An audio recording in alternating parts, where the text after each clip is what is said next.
Welcome, everybody. Thank you for being patient, but this might just be your test for what your 2020 is going to look like. We had a little technology snafu, and, Joe and Scotty Goss here started to lose their tempers, and I told them, like, just take a chill pill, guys. Like, this is no big deal.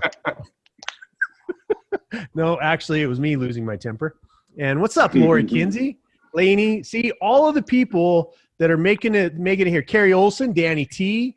Good to see you guys. Everybody that's making it here is fighting the struggle with the technology along with us, and wouldn't connect to Facebook tonight. And we just said, hey, put a link out there. Anybody who's supposed to be here is supposed to be here. So I calmed down these two guys. I told them, just drink some wine, like take a chill pill, man, like goose fraba. All right, well, I cannot. Here's the other thing. I can't share the link to my personal page, Joe. Can I go off screen and beat the crap out of something really quick? Hi, Amy. Oh, thank you, Sandy. I appreciate it. I'm out. I was having a hard time doing it, so thank you for doing that for me. Da, da, da, da, da. She is on it. All right. Like I said, everybody that's supposed to be here will be here. That's how I feel about it. Hi, Jen. Candace is in the house. Candace made it? Yep, Candace made it. Fantastic. All right. That's grape juice I'm drinking so that everybody understands. I didn't need it. I didn't need it to calm down. Wasn't a...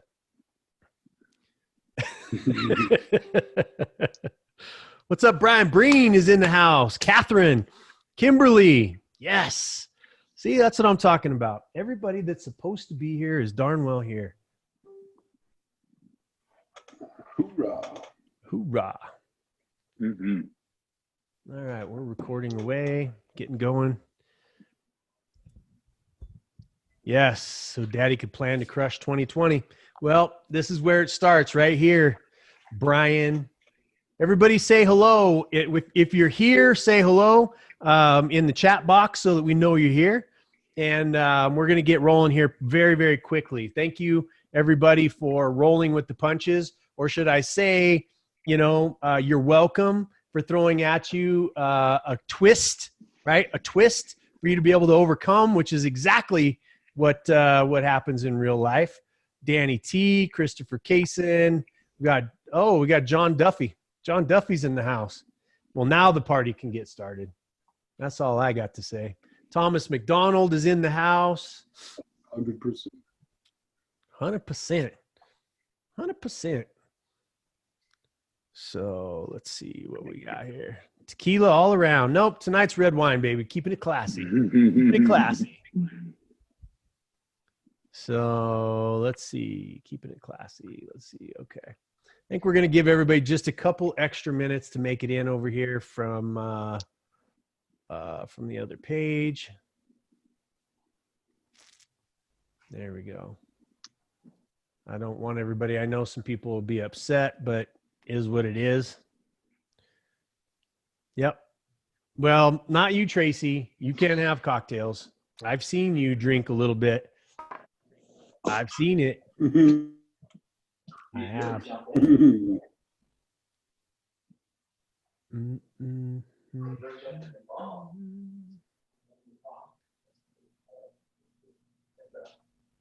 We'll give it just a couple of minutes. Are the kids all put down, JoJo? They are not. Good. Did you watch a little TV with Ash? Then they're going to head off to bed. I've already said my good nights. Good. All right. So we're going to get rolling. Seeing people still, I just don't want to, there's Kat. Okay. So if Kat's here, that means there's going to be about 7 more people coming in behind her. And they can watch the replay. That's right. Laney's like, screw them. Let's get started. Good. Yep. So as you're coming in, just announce yourself so that we know you're here. Say what your name is, and where you're coming in from. And because there's gonna be a lot of interaction tonight. I want you guys paying attention. I want you interacting. I want to hear from some of you. I've got some special guests that are gonna bounce in and out of here. What's up, Rayanne? Good to see you. Good to see you. Hi, Alicia. Alicia's in the house from Chicago.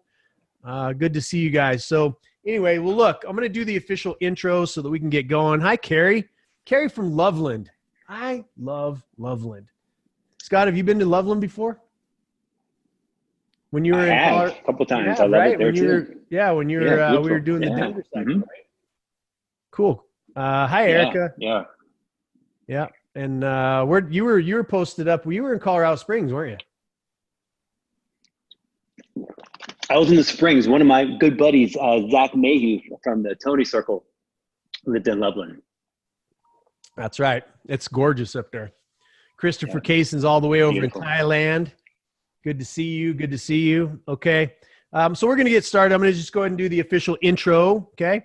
Welcome, everybody. Hi, Lori. Lori made it. That's good. All right. Now the party can get rolling. My name is Jason Sisneros, also known as the Bald Avenger.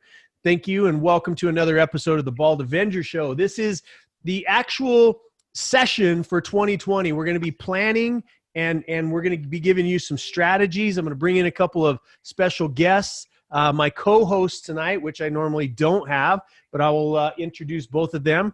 I forgot to say that I am the purveyor of all things common sense, right? I am the king of the Misfit Nation. And also a legend, Scott Goss, in my own mind. In my own mind, okay? In my own, I just have to make sure that I put it out there so that everybody doesn't think I'm arrogant, because I'm not. Very humble, very, very humble. Well, that's your superpower. That's my superpower. Humility, baby. That is.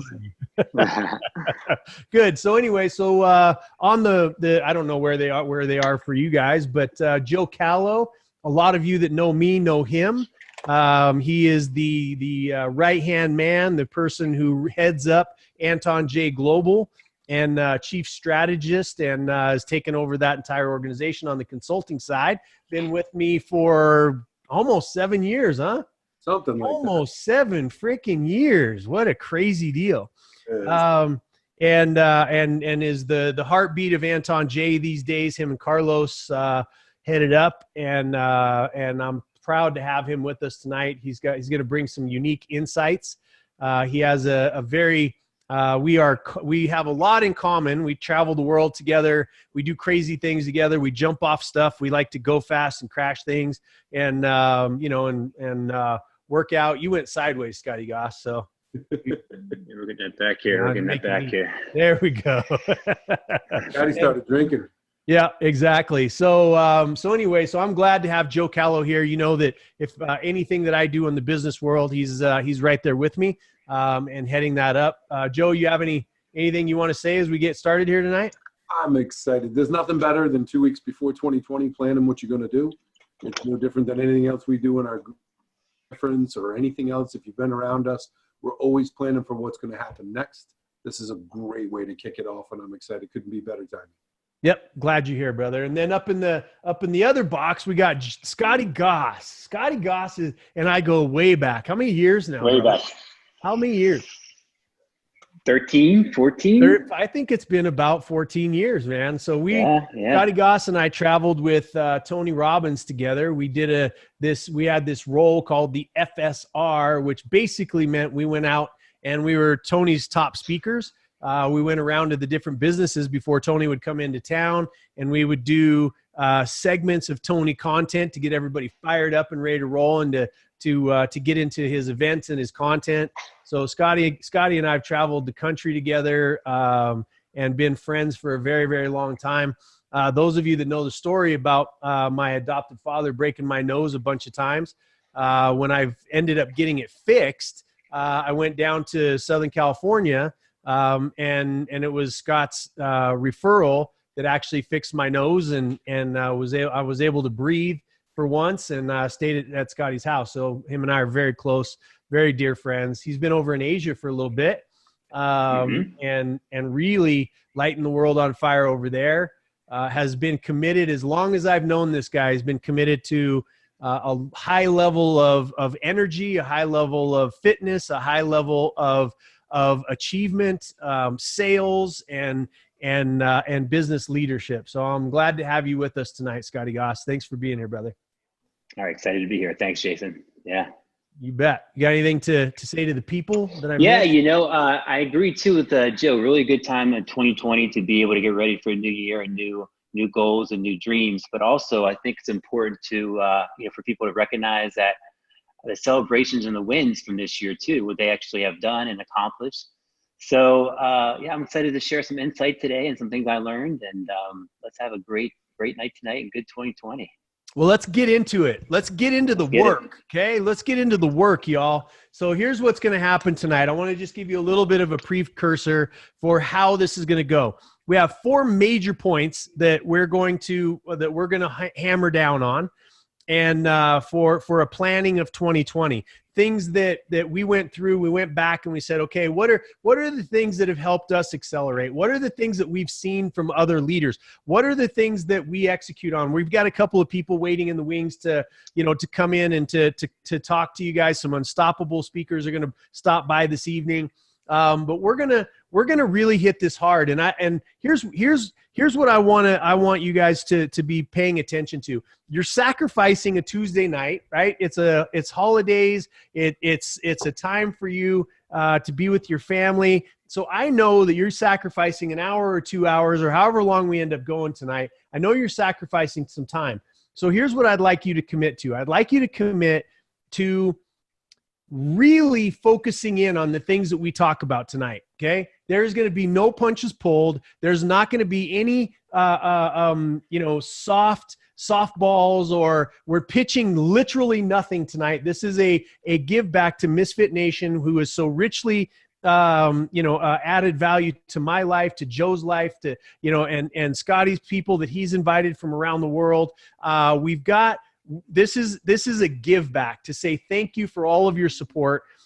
But those of you that have been in Misfit Nation, those of you that are new to Misfit Nation, just let me give you just a brief introduction.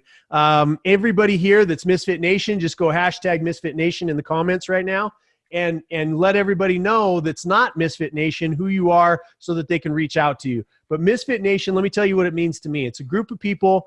It's a group of people that have messed up in life, do it at some point in their life, right? We've made mistakes. We cheated in our marriage. We got a DUI. We went to jail. We went bankrupt. We crashed a business. We did all of those things that are possible for us that we could possibly screw up.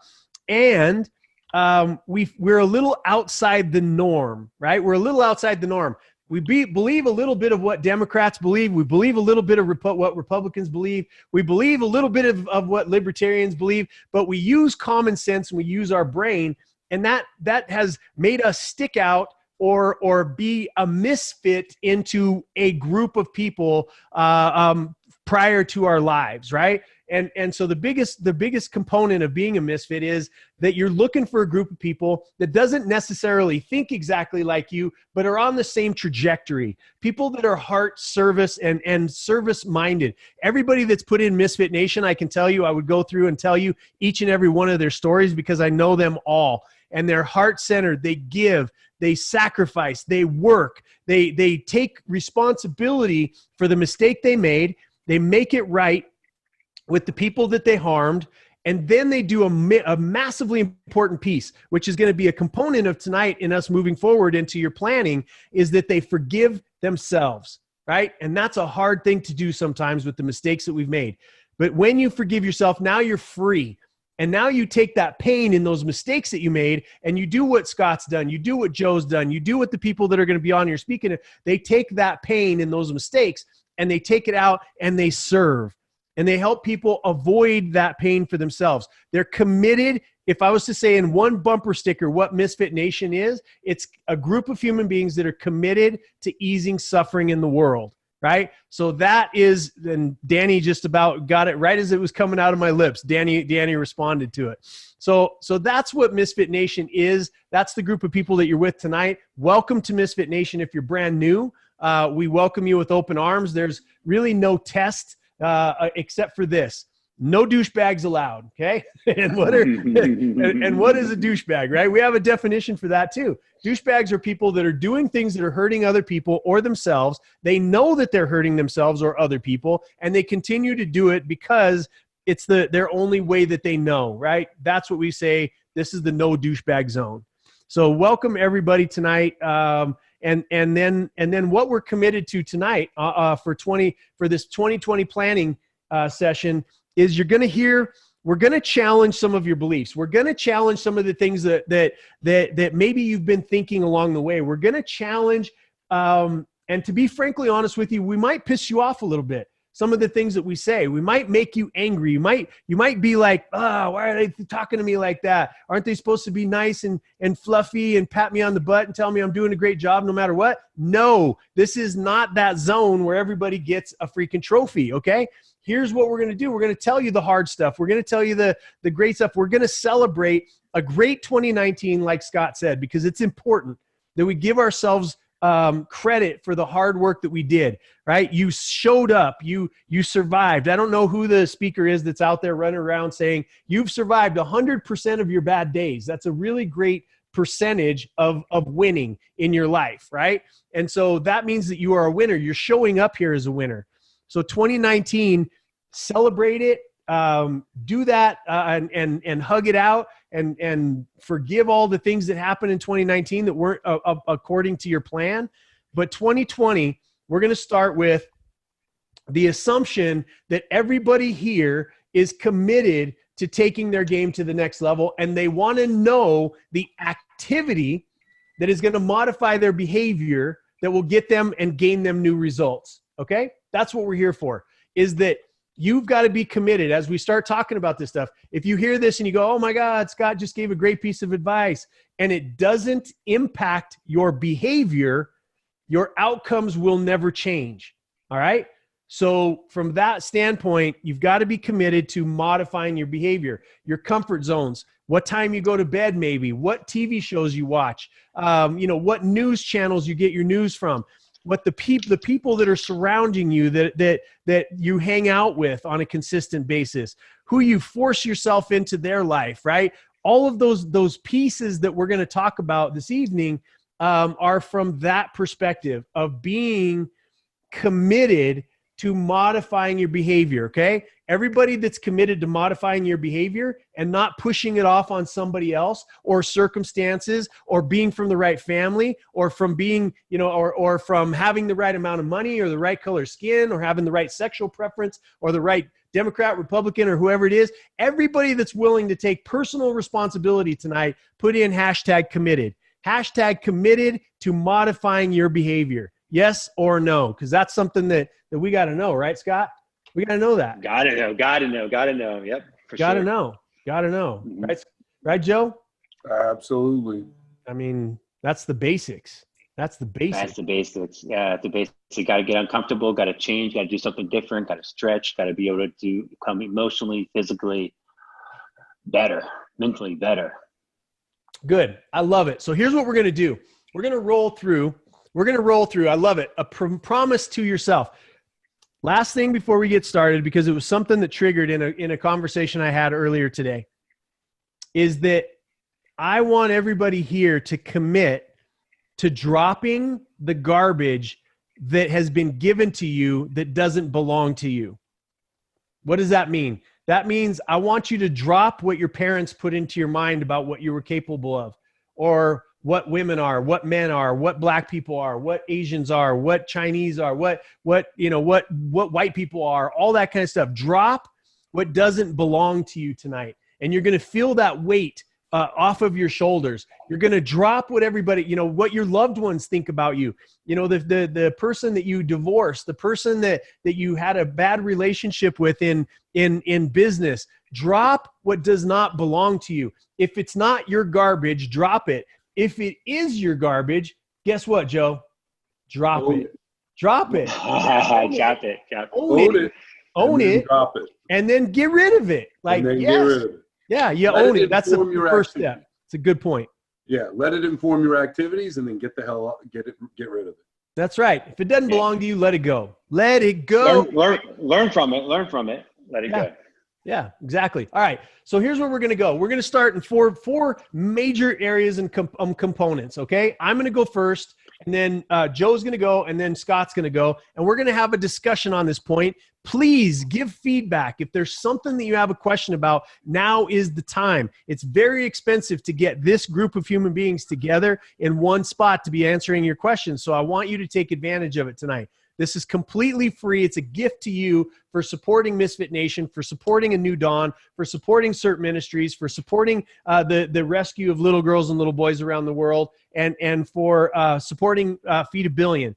This is a thank you to all of the things that you've done. We're going to click over somewhere around $3.7 million worth of money raised this year. Money, donation time, that kind of thing. So that you add up the last 3 years, it's almost $9 million that has been raised through the group of people that all hang out here and the lives that have been changed. So this is a powerful group of human beings. I love you all. I'm grateful for you all. And that's what tonight's about. So here's where we're going to start. Okay. We're going to start from a place that you've most likely heard before, right? There's no truths, nothing new under the sun is ever shown. And what I want to talk about tonight is that if you're going to change your game in 2020, if you're going to change your game ever, what you have to do is you have to find something that lights you up. Those of you that have followed me before, you're going to understand where I'm coming from, right? It's the idea. Some people call it your why. Some people call it your fire. Some people call it your desire. Some people call it your purpose. Some people call it your passion. I don't care what you call it, but this is the year that you've got to stop hiding from the thing that you know lights you up inside, and stop making excuses to say that I'm not going to do that this year. I'm not going to do that because I'm afraid, or because my parents tell me I can't do it, or because I don't have enough money. I don't have enough support. I don't have enough blah, blah, blah, blah, blah. Whatever the excuses tonight, the very first thing, if you said you're committed, the very first thing that you've got to do is you've got to say to yourself, deep in your soul, what is it that's going to move me from what behaviors I've been participating with to what we're going to participate with next year, right? To something that is like, I look back at 2019, I look back at 2018. Why didn't I do the things that I know I'm capable of? If you're sitting in your chair, if you're taking notes, if you're following along tonight, you know damn good and well that you are not operating at full capacity for yourself. You know damn good and well. And that's what the honesty and the truth transfer is happening between all of us tonight, is for you to admit that. You know that you are not operating at your highest level of performance. You know that. Okay. And the reason is because there's something inside of you that I can't do, that Joe can't do, that Scott can't do, that they can never do what you have the experience, the life experience, the ability, the resources to be able to do with this life, because you've been operating in fear and you've been making excuses. So what I want you guys to do is I want you to think really quickly. All right. Really quickly. And I'm going to ask Joe and Scott to tell me what really fires them up, so that they can get some examples. So Joe, I'm going to start with you. I want to ask you, what's your why, brother? Like, why do you work weekends? Why do you take my phone call at 11:30 at night? Why do you work with people that are very, very difficult? And they do essentially, they kick themselves in the balls sometimes, right? And you go, just stop kicking yourself in the balls, right? Just stop doing it. And why, what's your why? Tell everybody what lights you on fire. There are two very quick and easy things for me. The first one is my kids, and I'll combine them because I could say two kids, two reasons, right? That is the thing that drives me the hardest and the furthest. And that comes from understanding the advantages of having a different life than I had. So as they grow up, they say that the middle class think that the secret to success is education, but that the rich know it's actually exposure. And if I can expose my children to things and have them experience different cultures and have them experience different customs, they lose their xenophobia. They lose the belief systems that are so confined, and they lose all of the pieces that come along with the things that I didn't know until I started getting older and traveling and moving around the world and just trying things and experiencing them. So that's probably not probably, that is 100% my biggest why. And then the second one for me is, for as long as I can remember, I always wanted to defend it because of my upbringing. I grew up in a situation where oftentimes I got picked on or whatever. And so I've always, for as long as I can remember, wanted to defend those who couldn't defend themselves. And so I cannot imagine you getting picked on, bro. Like, well, it's funny because when who the hell was picking on Joe Calo? and that's why I got to where I got to, because I was. And it's funny because it's one of the stories when I was doing my prep for this call today. One of the stories I'll tell, I probably haven't told before, that we'll talk about in a little while, but it's those pieces. Anytime someone takes advantage and picks on somebody who can't defend themselves in a certain situation, that's about the thing that's going to wake up Papa Bear pretty quickly. And so that leads me to charitable work. That leads me to the causes that we fight with people who can't help themselves. You know, the lack of food because of what the government's doing, or the sex slavery, or any of those pieces. And, you know, we both work with domestic violence, not only with New Dawn, but I'm also here on the board with the charity here. So those pieces, those are the two biggest things that light me up. And if I can spend my life serving my kids and helping people who can't protect themselves or help themselves, I don't think there's a better way for me to live. Amen, brother. I love it. And you live that. Like, you know, it's funny because Joe and I have that knowing when something comes up business wise. And, you know, my little girl, we have this daddy-daughter dance. If that comes up, doesn't matter if there's $17 million laying on the ground for us to go pick up. Yeah, there you go. There's his daddy-daughter dance, right? It's on my desk. Yeah, and you have that. You know, you have that connection, and we have that love for our kids that just says there's no amount of business in the world that's worth missing a special memory with our children. And I've always respected that about you. And, you know, like, it's going on 7 years, bro. And I've seen you 100% of the time make them a priority. And I love that about you. And I also love your commitment. I mean, people don't understand what a pain in the ass it is to be around me. And some of the things that we push to do, and the demand that it takes sometimes to get the things that we want to get done. And I just want everybody to know, as we're going into this new year, that you're somebody that I am extraordinarily grateful for, that you're in my life, and you're one of the best men I've ever met. So I appreciate you. I love taking your calls. Yeah. Yeah. Except for when you've had to edit stuff from a 12-week course and you've had to listen to my voice. He goes, I'm just listening to your dumb ass. I call it doing that. Yeah, that's hours. I mean, that's hours and hours and hours of listening to me. So anyway, Scotty Goss, what lights you up, brother? Yeah, you know, my inspiration is to inspire people to take a new action and really be able to improve their quality of life. And I've been lucky, so I get to speak in front of lots of groups and impact a lot of people. So I really love the opportunity for us to be able to inspire. And I believe, like, two of the main things that really light me up, and other people as well, is the ability to help another person and be able to give back, but also the ability to be able to, you know, as you're growing, you know, see your true potential as you become bigger too. When I see more of me growing, and I think other people feel the same way, when you grow, you're able to get more excited, more lit up too.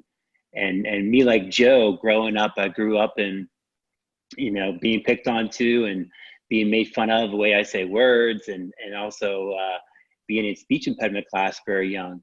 So I got made fun of a lot growing up as well. And for me, in my early teens and early 20s, my solution was just to shut up. So as I was able to, you know, find out who I am through personal growth and self-study, that inspired me, you know, to become better, and then I to be able to share to inspire others. Well, you've done a great job, bro. I've watched you from stages and, Thanks, man. and you're very, very committed, to your health. You're always shredded, and you're always committed to that stuff. And all of the things that I've ever seen you do, it's obvious with both of you that you're committed and something burns deep inside of you. Right. And, and I love that. I think we all had one thing that brought us all together. Like we're all wearing the same necklace, right? We're all three of us wearing the same one. So, and that was a commitment for personal growth, right? Through Tony Robbins and through, traveling the world with him. And all three of us have traveled the world with Tony. And so let me, for those of you that are watching, okay, as you're thinking about your why, if you're thinking about, and look, the idea for tonight is this for this to be different than anything that you've ever done to prepare yourself for 2020, right? And that means radical honesty. That means radical transparency with your life. That means like having these kind of conversations to where it's no longer acceptable for you to be that person that you were yesterday, right? Everybody knows the story that follow me. I wear skulls all over the place because I die to the me of yesterday, okay? I die to the me of yesterday. And by the way, this shirt I wear, everybody knows I do a different shirt every day. This is the Grave Runner. It's Rusty Turley. He's a new fighter, a new young up-and-coming fighter. And he's not in the UFC yet, but he's coming. 155, came out of the Navy, decided to retire early and to start fighting. The guy's got a huge cause, you're going to hear a lot about him in Misfit Nation. But I loved when I saw this, right? The Grave Runner, right? We're going to run past these graves. So most people are digging their graves. Most people are digging their graves. Think about that for just a second. If you're not on fire, if you're not lit up, if you're not working through something, if you're not challenged, if you've just basically said, you know what, I'm done. I give up on myself. That means that you're digging your own grave, right? Some of us are digging it with our forks. Some of us are digging it with alcohol. Some of us are digging it with relationships. Some of us are digging it with drugs. Some of us are digging, who knows, right? What I'm saying is tonight, you've got to get right with the idea that you're in control, that you're committed, and that something, whatever it is, put in a sentence, a short sentence in the comments tonight. Put in the comments, what lights you on fire? Be concise, okay? Be concise. And I want to see from you what lights you on fire. Something that, and here's how you know that it lights you on fire. There's nothing that would get in your way of achieving it. There's nothing that would get in your way of supporting it, right? Everybody knows that I am massively passionate about rescuing little girls and little boys around the world that have been abducted and are being used in the sex trade. Okay? No, everybody knows that I get fired up when I think to myself, 1, 2, 3, 4 seconds just went by and somebody in the world just fell over dead from being hungry, from hunger, from starvation. Every 4 seconds in this world, every 11 minutes, there's a woman being abused and being beaten in front of her children that are forever scarring them. And they have to overcome all these things that they shouldn't have to because they're being beaten, right? That's the stuff that fires me up. I want it to go from 11 minutes to 15 minutes. Jason, you still want people to be beat up? Look, I'm a realist. I know that we have to extend the time frames. We're going to get into measurement here in just a little bit, right? We're going to get into why that matters. Why do I know that there's 2 million little girls and boys around the world? Why do I know that number? Because then I'm not running around going, oh, I'm out here to change the world. Scott Goss, I'm here to change the world, Scott. Like, how many times do you get that when you're on stage, right? You say, all the time. What fires you up? Now I want to change the world. I'm the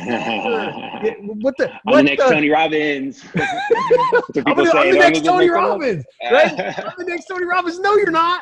No, you're not. You're never going to be. Nobody should. I started out wanting to be Tony Robbins, and I figured out. Help one person first. Help one person first. Help one person. Help one person. And we hear it all the time, Joe, right? Wow, I want to make a lot of money with my business so I can change the world. Like it's almost ridiculous now to where, let me guess what you want to do. You want to change the world. Like, I don't mean to be callous, but I mean to be callous, because how the fuck are you going to change the world? Let's get a little bit more specific, right? I want there to go from 2 million to 1 million. I want there to go from 1 million to 250,000. I want there to go from 250,000 to 1,000. I want there to be zero, right? I want to eradicate the idea that a grown man wants to sleep with an underage woman or girl. Like, I want to eradicate that shit. Will I in my lifetime? I don't know. But the things that you get attached to, this moment in your life, to get real with yourself and to look in the mirror and for you to say to yourself, here's what fires me up, right? Here's what fires me up. And I'm not, lights me up to embody the feeling of feeling good. Okay, Jen, look, here's the thing, Jen, that is not specific, okay? And I love you, and everything that's going to come out of all three of us tonight and anybody else who comes in here to help coaching, we are doing this from love. You are here for a purpose, right?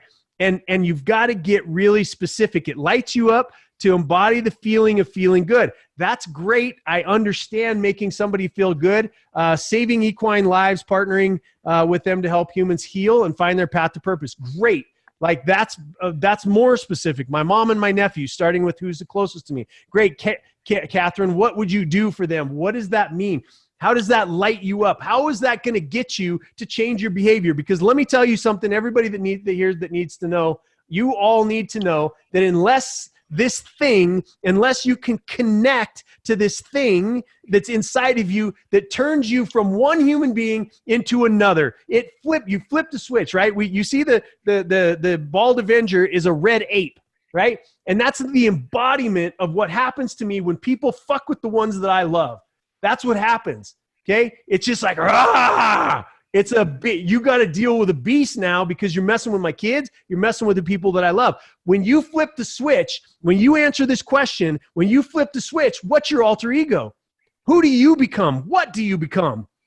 That's what we're talking about here. What is the thing that's going to fire you up enough to change your behavior? Because it's a monumental task for you to change the behavior of going to McDonald's at 3:00 in the afternoon. It's a monumental task for you to separate from people in your life and your family that are negative influences on your life. It's a monumental task for you to change and modify your behavior. And so if you don't get this first step right, it will not change next year. You'll be sitting here just like everybody else does. Well, and I'll let Joe and Scott talk about this a little bit of what happens every year. What happens every year around this time of year, Scott? What do you see happen? Everybody's excited. Everyone's going to be a millionaire next year. Everyone's going to have a six-pack, and everyone's going to be traveling the world next year. Yep. And everyone gets excited. Yeah, 2020. Everybody's getting, what do you see, Joe? I'm going to go to the gym next year, not now, not 2 weeks from next year. I'm going to wait. And I'm going to go to the gym, and I'm going to change my life. Mm-hmm. Yep. I'm going to start that business next year. Start that business. I'm going to donate next year. Yeah. I'm going to give some back. It's always there, and it's always next year, right? It's always next year. And so what this first portion of what we're working on tonight actually is getting connected to that thing. What do you want to achieve, right? What is it that is going to light you up? It doesn't, not the achieve part yet, but just what is that thing that you're fighting for that's bigger than you? I have one belief, and call it a spiritual belief or call it whatever you want to call it. But at the end of the day, what my belief is that we're all put here to become the best us that we can possibly be so that we can serve other people. That's a simple belief that I carry around with me. That's a very simple belief. Now, that means that it takes away, Scott, the reason why this didn't work is because you didn't do your job, reason, Joe, you know what? I'm not happy because you're too white. Like, you and your white privilege. Like, you know what I mean? Like I could come up with all kinds of bullshit if I'm not focused on the man in the mirror. If I'm not focused on that person, if I don't know what lights me up, there's nothing that's going to get in my way. You don't like me? Wow. Who cares? Who cares? I don't care. You think that's going to stop me when I've seen little girls chained to beds, right? That could be my daughter. That could be your daughter. I don't care what you think anymore. These are the things that we skip past. We want to feel good. We want to mask the things that we know are burning inside of us. Everybody that's here on that there's 55 people right now that are here at almost 8 o'clock on a freaking Tuesday, the week before Christmas. You have something burning inside of you, damn it. Now write it down. You have something burning inside of you. You have a purpose. You have a reason. You're here for a reason. And stop playing the mamby-pamby game. Stop sitting there going, oh, I'm going to change the world. Like, I want to feel what other people, like, oh, what the fuck? What's going to fire you up?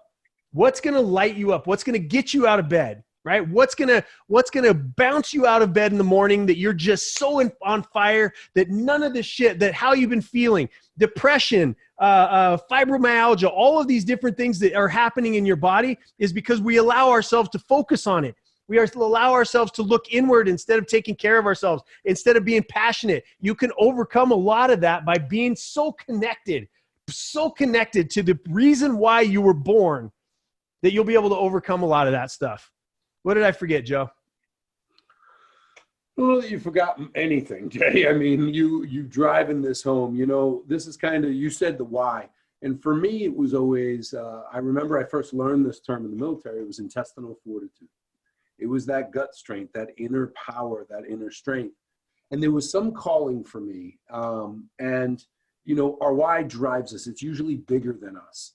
And for me, it started, I was super young. They did school differently. It's a longer story that doesn't matter, but they did school differently. I was 16 years old starting my senior year of high school. So I was a boy among men in a rough school that had 19-year-olds going in their senior year.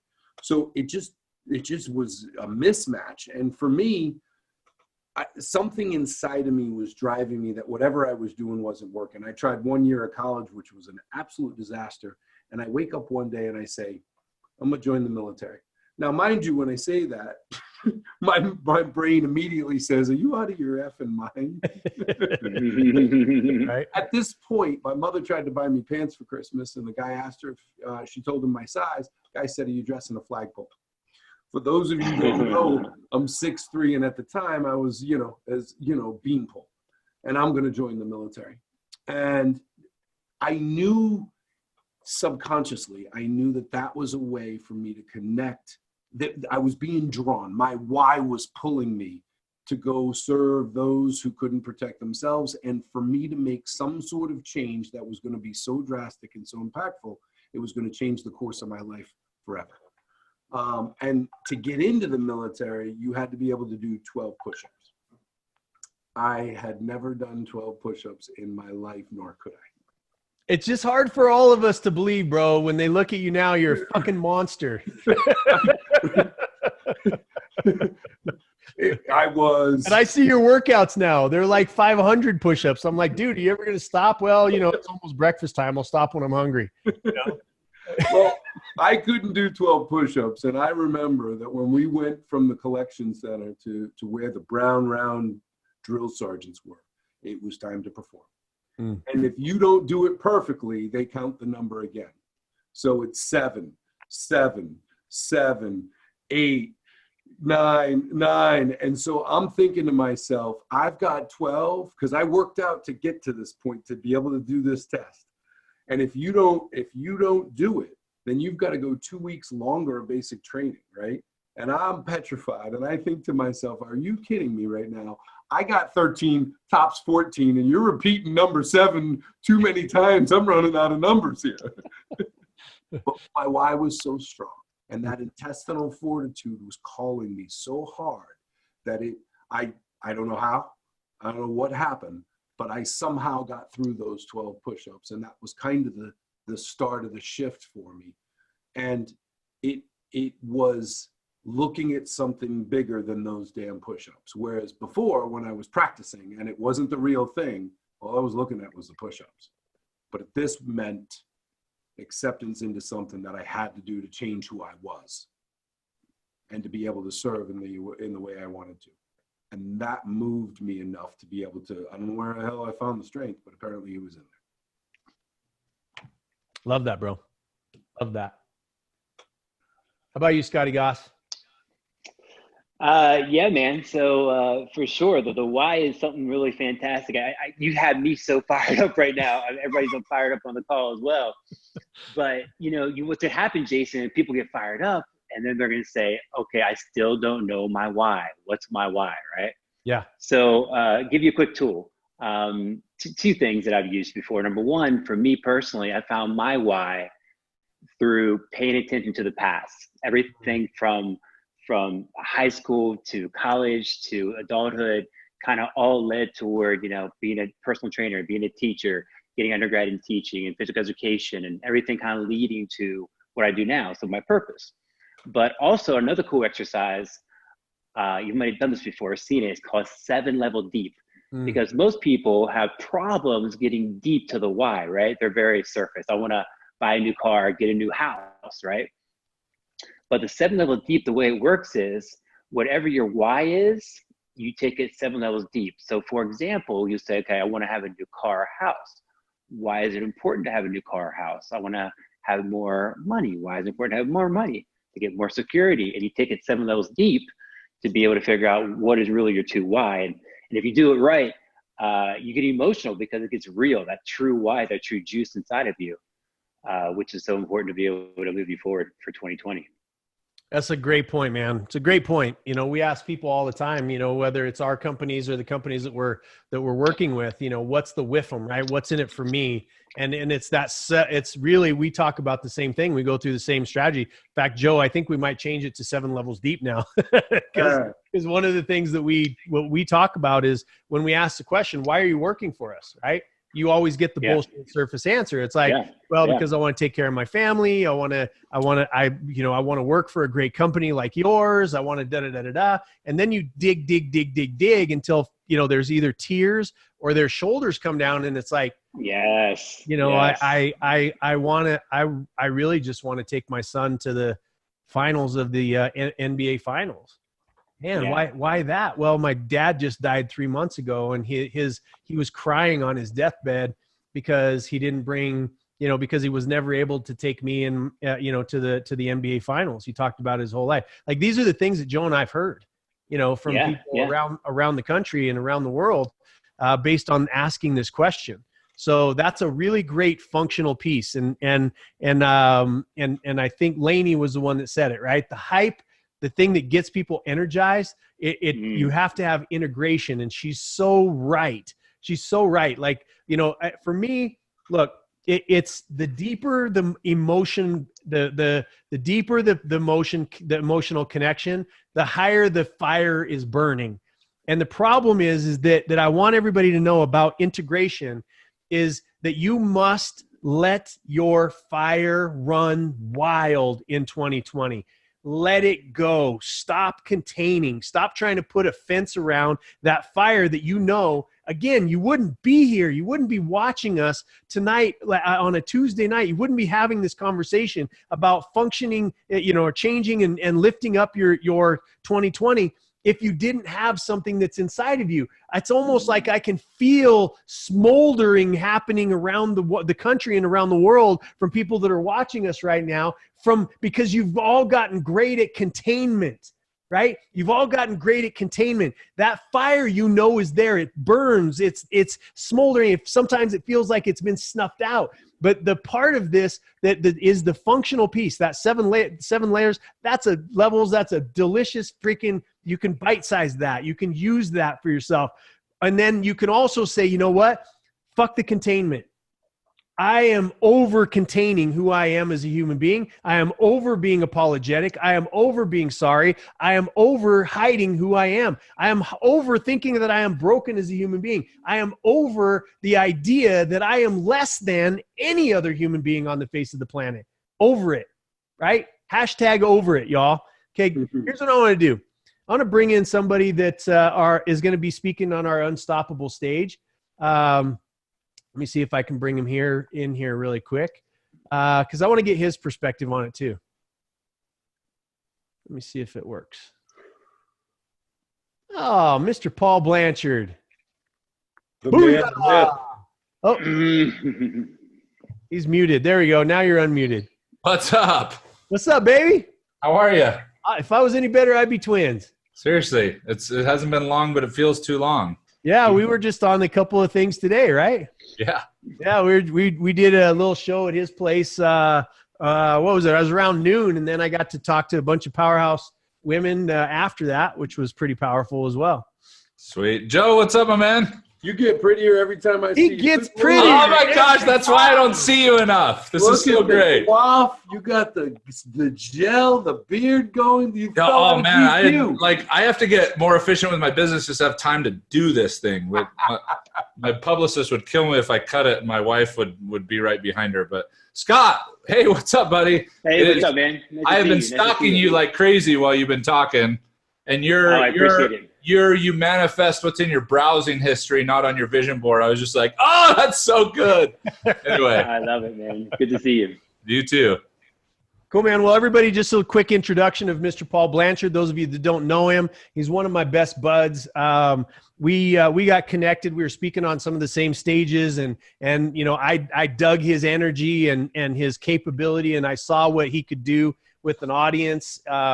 Loved his passion. And not only his passion, but it was connected to a bunch of capability as well. And that's rare. You don't see that in the speaker world. You see usually people that are great speakers, but their shit sucks, or their stuff's really good, but you can't stand to listen to them. You know, there's kind of that connection. And Paul was one of those guys that I was like, man, he's entertaining. He's got great content. He's got great feedback. Like, his shit must suck.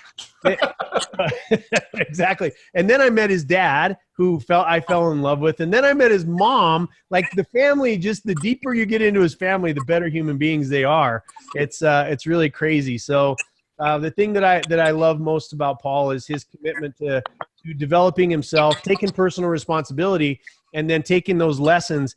And of most of the people that I've ever met in my entire life, he is a student of this game. He is a student of the game of transformation. And that's why I handpicked him out of thousands of other people that I could have chosen from to be on our Unstoppable stage in Florida, February 27th, 28th, and 29th. So you're going to get to hear from him. But brother, welcome to the team. I also got a chance. They brought me in brought us in as consultants to help them expand their business and take it to the next level. And I got to see how deeply in alignment and in integrity their words are with what they deliver as a product to their people. So with all of my heart, brother, please tell us when it comes to this subject, planning for next year. You know, you guys have dealt with hundreds of thousands of people and helping them take their game to the next level. So what's some of your deep insights? What's some of your teaching on this subject? So, well, it's super exciting to be here.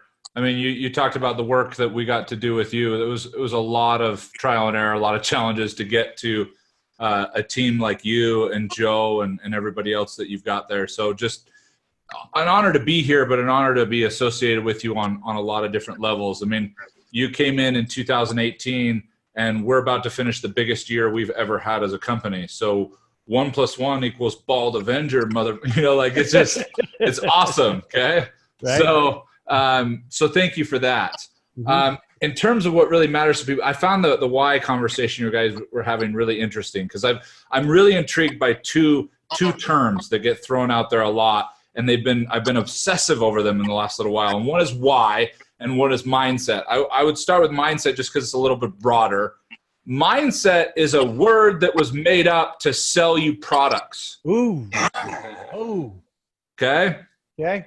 It was something that was made up to get you to pay for theory, to get you to pay for philosophy. When I think of philosophy, I think of Bruce Lee when in the movie when he was asked, like, oh yeah, I got a degree in philosophy. And she's like, what does that mean? He's like, it means I can think deep thoughts about being unemployed.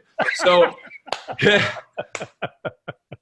it's just, that's how it's been leveraged. It's why the personal development game has become a marketing game. And you saw that. And we're so gracious to come and not necessarily, you didn't come and pump us up with marketing.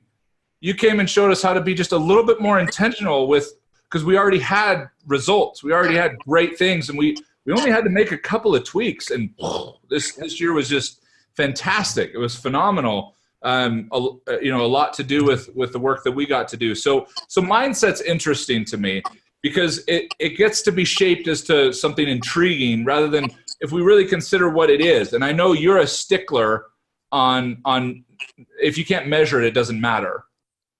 And 3 years into this journey, we realized that mindset was just that. It was a term to leverage for marketing. And so personality tests didn't measure mindset.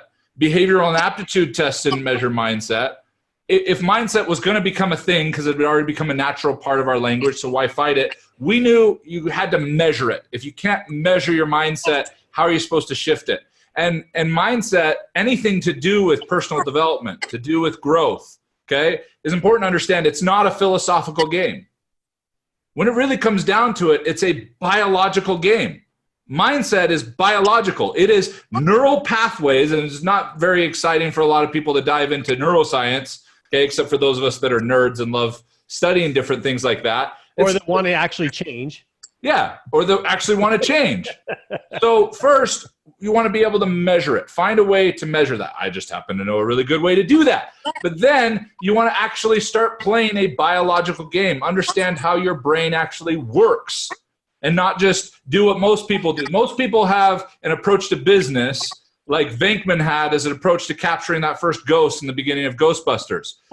Get her! Like, that was your well thought out plan, just get her. Mm-hmm. And then how many people have we seen, Jason, that got it and they're like, now how do I do it again? Right.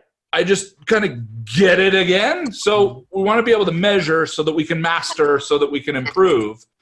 And so that's the first thing I'd love to throw out there, just to toss in this pot of genius and brilliance that's on this call tonight, is start considering mindset for what it is. It's a biological pattern of how your brain works and requires a balance of learning and unlearning constantly. And that's if you go into 2020, not just understanding what do I believe and know deeper than I did in 2019, but what do I need to unbelieve? What do I need to unlearn in 2020? That's powerful. You guys should write that down. Write that down. What do I need to unlearn, right? What do I need to unlearn? That's very powerful. Because that's where it gets tough. Early on, anytime we start something new, personal development, a new business opportunity, a new partnership, a new relationship, it's always exciting at first because everything is dominantly different and new. Everything you hear about early on is like 95, 98% new. And so heightened senses, really paying attention to it, getting everything we can out of it. But then as soon as we're in something for a little while, that percentage drops. And it goes from the mining with dynamite to panning for gold. And that kind of tremendous patience that becomes required. And that panning for gold, that kind of patience is where we start to unlearn things, because we don't unlearn things with the dynamite way we learn things drastically. We unlearn them little bits at a time, because it's usually not the dominant part of what you believe that you need to unwire. It's the little things. It's what goes on in the medal rounds. It's what Simon picks apart in the finale of American Idol. You know, it's the little tiny things that get harder and harder to unlearn, because what we do as human beings, if we understand the biological game, is we create one of the most dangerous buckets in our mind we can create. We create the I know bucket. Now, most of us know the I know bucket aesthetically. I know. Yeah. I know that. I get it. I know. get it. I know, so, Paul. I know. I've heard this shit before. And if I tear into you for that, guess what you typically do? You don't get rid of the I know bucket. You just get rid of how you present the I know bucket. That's right. So now you present it politely and kind of, oh, yeah, that's so good. I totally get that. I totally understand that. You're right. You're right. Yeah, preach. That's so good. I didn't think of it that way. Yeah. For sure. But you're still tossing it in the I know bucket. You're still taking these broad swipes and strokes at life, rather than getting into the details and really finding the calibration. That's where growth for most people that are on here have already blown up the dynamite in the hills for the gold that's quickly available in your life. Yep. Now you're feeling a little stuck, which is the number one indicator you're not learning. Okay? When you stop learning, you get stuck. Period. End of story. It's that simple. And that's when we start panning for gold. That's when we find the little things that we can change, okay? And in all the studies that they've done, as we start to relearn, there's only one thing that makes a difference from people who relearn successfully and people who relearn theoretically. Speed of implementation, period. When something gets disrupted, go test it immediately. You guys were talking about going to the gym in 14 days. Right. Go to the gym tomorrow and see how it feels. Yep. Examine why you're not doing something today because it's December, because the holidays are coming up. I'm not saying you need to blow up everything, but find something that would cause you to have to learn something different. Jordan Peterson summarized transformation in one of my favorite ways. He says, transformation is simply discovering what you thought you were right about that you're wrong about and letting it go and die. Letting it die a natural death. Yes, let it die a natural death because you're the one giving it oxygen. Yep. You're the one feeding it. So that's one thing. The other thing I want to piggyback on what you guys were talking about were the whys. We talked about mindset and biology and all that. The why. One of the biggest challenges I see is that people create presentational whys and usually singular. They think that a why is a singular statement. And if that works for you, great. But if you've been trying to create a presentational why, a singular why, and you're not getting where you want to go, you might want to go and mess it up. Because my whys are messy. My whys are vain. My whys are materialistic. My whys are altruistic. My whys are philanthropic. My whys are all that shit, Jason. It's all of it. All of it. We get into this really noble pursuit, and we start kicking whys out the car because it needs to be something we could present from stage and feel really powerful about at a charity banquet. That's just not human, right? Yeah, 100%. It's messy. Bro. Get messy in your why, because we're all going to have a big presentational why, and I'm not saying that's not important, but underneath that is a whole lot of slave labor why, okay? Yeah. There's a whole lot of stuff that you're going to want to have multiple layers of and diverse elements, because your big why, I'm sorry to face you with the truth, is not going to resonate with you every moment of every day. It's true. And when it disconnects and you don't have a Swiss Army knife why, you need a spoon and all you've got is a knife, like that's when you're going to wish you had a messier why. That's when you wish you didn't kick the why out of your car that just wanted to make some cash money because that didn't sound as noble to talk about in the pursuit of your nonprofit or whatever. Right. Like, for example, one of my favorite people on the planet's here, Kat Dawn, who you introduced me to. Yep. That chick is all about the money because she is so clear on what it does for people. Amen. So clear on what it does. She didn't need to kick going out and getting the money out of the car just to sound like she was noble because she had a 501c3. She has an amazingly powerful presentational why. But I've talked to Kat. She's got a bunch of messy whys too, which is awesome. So cool. She is a messy why. Literally, totally. Like Kat, the messy why Dawn.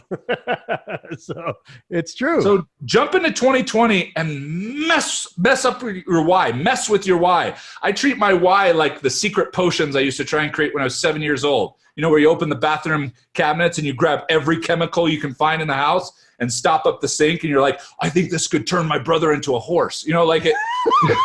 Just get everything in there. Experiment with it. See what connects with you on different days. Yeah. You're not a robot. You're not a program. Yes. You are the most unique species on Earth. Yes. We're the only species on the planet that chose to leave our natural environment and create an artificial one.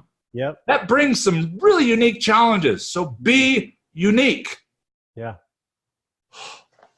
I love it, brother. I love it. This is exactly why I wanted you to be on here, man. Having a messy why. It's, the idea behind the why. And I love that concept because you're right. What I've had to do in my life as I filter through your message and I think about how I've put things together, it's been messy as fuck. Like it's been messy. But the issue is that it's like you link them together. You know what I mean? Like mine have been, I've linked them together. I've said, okay, look, I know how to make money. Great. So I'll write some checks to charities. that shit didn't work. I was like, that's like pissing in the wind, right? It's like pissing in the ocean saying you're raising the level that it doesn't work. Like, I'm like writing a check and it's like, that didn't make much of a difference. Made me But feel you had to good. mess with it to figure that out, because the first check you wrote felt good, didn't it? Oh my God. I was like, I'm changing the world. You know, it was like $150. You poured the Ajax in, you poured the Windex in, you poured the soap in. I just saved a woman. I just wrote a check for $150. And rent is like, for any small little piece of shit apartment, it's like $1,200. You know what I mean? Like, I wrote a check for $150. So, you know, and then that goes into like, what do we do next? And then help these people do better. Like Kat, you know, I knew to resource Kat meant that she needed to learn how to run a business.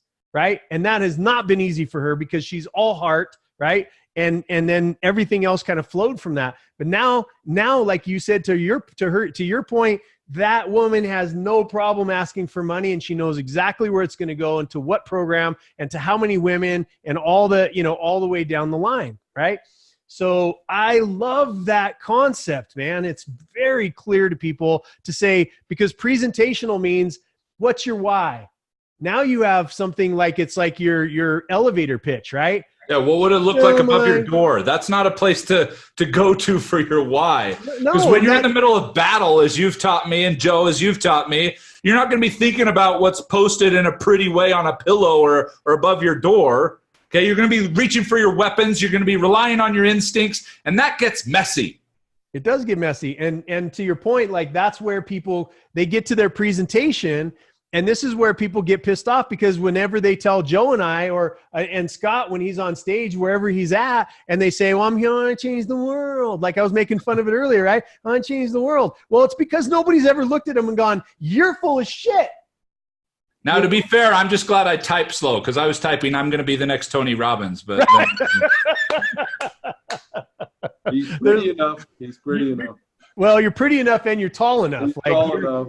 By the way, your head is giant enough too. Like, you have that in common. Yeah, but my head makes my hands look smaller, and that's kind of a Tony feature. So yeah, well, look smaller or are smaller. I'm not going to say anything because, Oh man, I walked into that one, but thanks for taking it easy. Yeah, no worries, brother. No worries. So I love that. I love that. Get messy with your why. Stop making your presentation of your why something that's acceptable or palatable or digestible by somebody that doesn't even fucking like you. What do you think, Scotty boy? What do you think about that? Wait a minute. I got to take you off mute because hang on. There you go. What do you think about what you just heard there? The thing I loved about it was that actually he made a great distinction about learning. When people are always learning, always working on themselves, always growing, that's when we have that why and we're on fire. But what happens is we get lazy, right? So usually you have to wait for pain or someone to kick us in the ass to be able to get back, reading our book, doing our meditation, going to the gym to change, because we get lazy. So I love being able to get my why through pain, to be in pain, find pain. I see you doing yoga, bro. You makes me, you put me in pain just watching the stuff that you do to keep yourself. That's part of my routine, though, my habit. It is. It's part of your life. Every day that I've ever known you, bro, for 13 years. Joe, what do you think? Yeah. So I've never heard this concept. I've never heard Paul talk about this. Me either.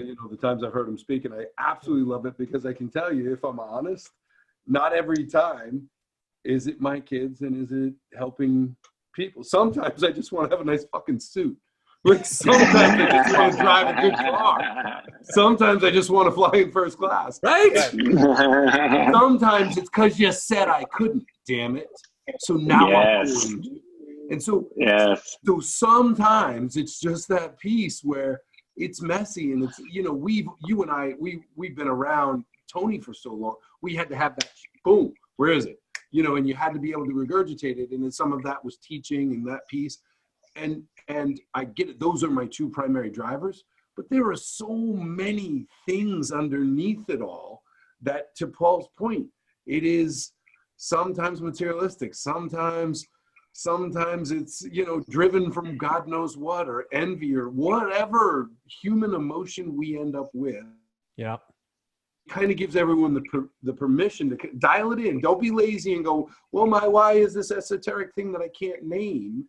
figure it out, but then let it be messy. Let it be human. I love that. Yeah. Throw one more curveball. You triggered something for me, Joe. And a disclaimer, I understand the semantics that can go into this conversation I'm about to take you through, but I understand if you'll be open to letting it disrupt some patterns, what it can free you to.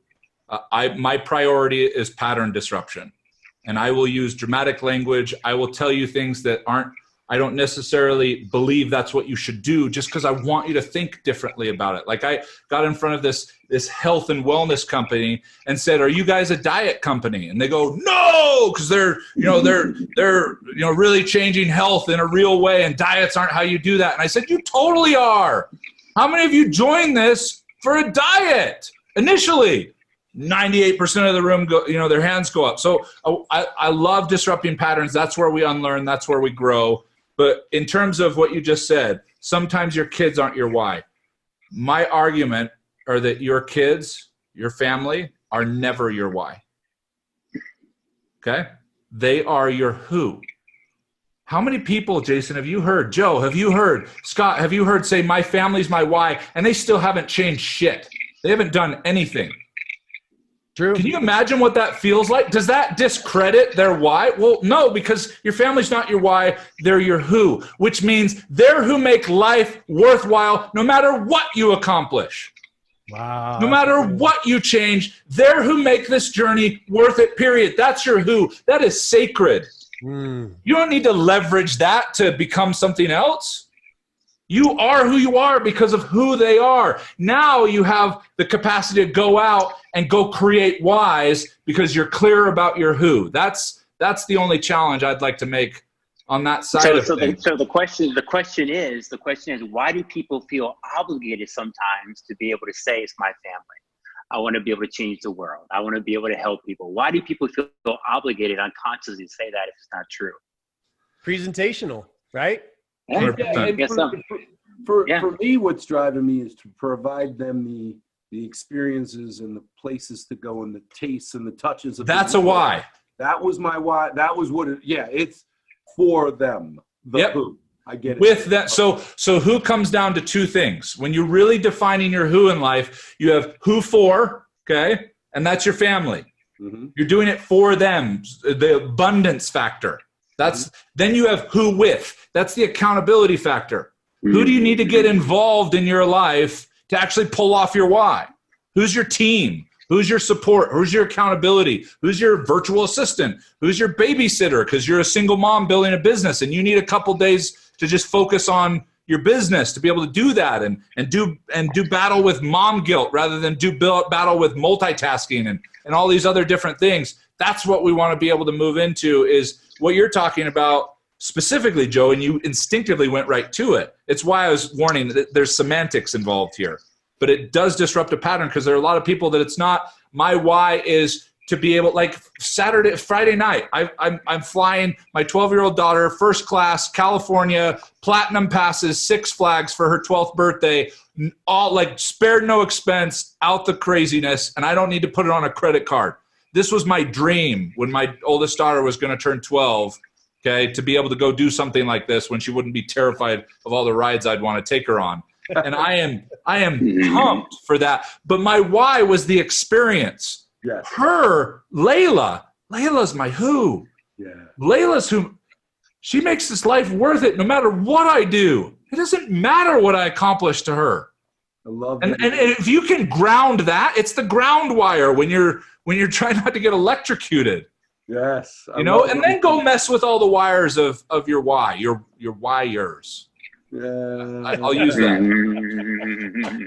I'm corny. You haven't been doing this for a lot of years. This is just, off the cuff. I know. That's awesome. No, I love that, brother. I love it. And I know you took some time away from your who's to spend time with us tonight. And I just, unless you have any, you're more than welcome to add anything you want to, but I know you only had a few minutes tonight. But I love that you popped in here.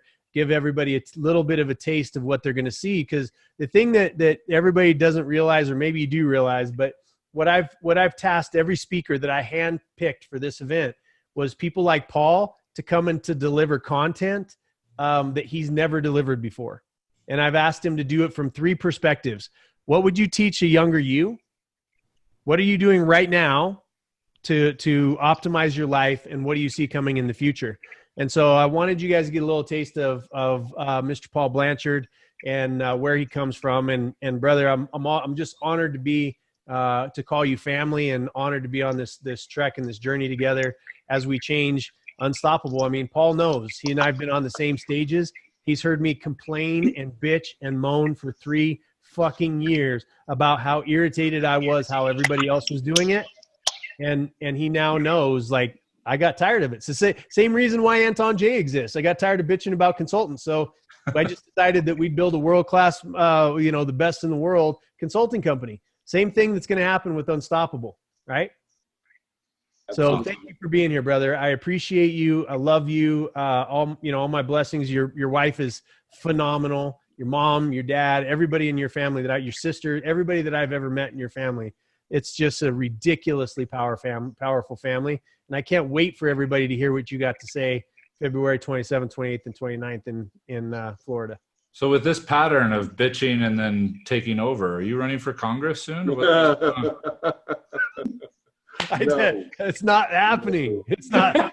I've always said, Paul, my closets have closets, bro. All right. You know the wife I have to go home to, so I appreciate excusing me. Yeah, tell her thank you for letting us borrow you for a little bit. Absolutely. So, yeah, a pleasure. Love you, Joe. Love you, Jason. Scott, great to spend some time with you. Thanks for sharing, Paul. Thanks. Thank you. Get to Florida. Let's spend some time working this. Like Jason said, and I'm humbled to hear it, I'm a student of the game. The reason you hadn't heard this before is because this is stuff I'm working through as we speak. And that's what, I'm coaching 8-10 hours a day.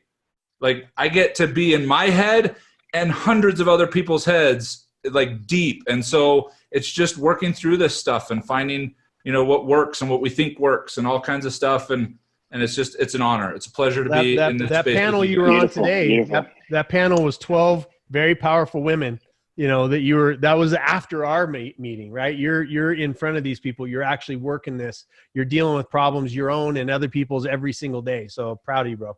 Can't wait to see you again. Thanks, you guys. We'll see you later. See you, Paul. All right. So that's your why section, y'all. That's your why. Again, it can be messy. I love that dynamic that he added to the conversation, is that it doesn't have to be presentational. Who the fuck, like I'm even thinking to myself of my why and what drives me and the fire and all that kind of stuff. I do my best to present it in a way that's usable, right? In a way that's usable, that's a way that's implementable. So everybody can say, Jesus, Jason, you got so much energy, you got so much passion. Why is that? And I link them together, like, so that it's presentational. And so I think to myself, it doesn't have to be presentational for you, right? If you don't have a following, or you're not out, teaching great big groups of human beings, then fuck it. Who cares? Like, let's stop making it pretty for everybody else. I'm dialed in. I've done the work to get to what my why is, because I wanted to be able to explain where this energy comes from. It's all of it goes in line.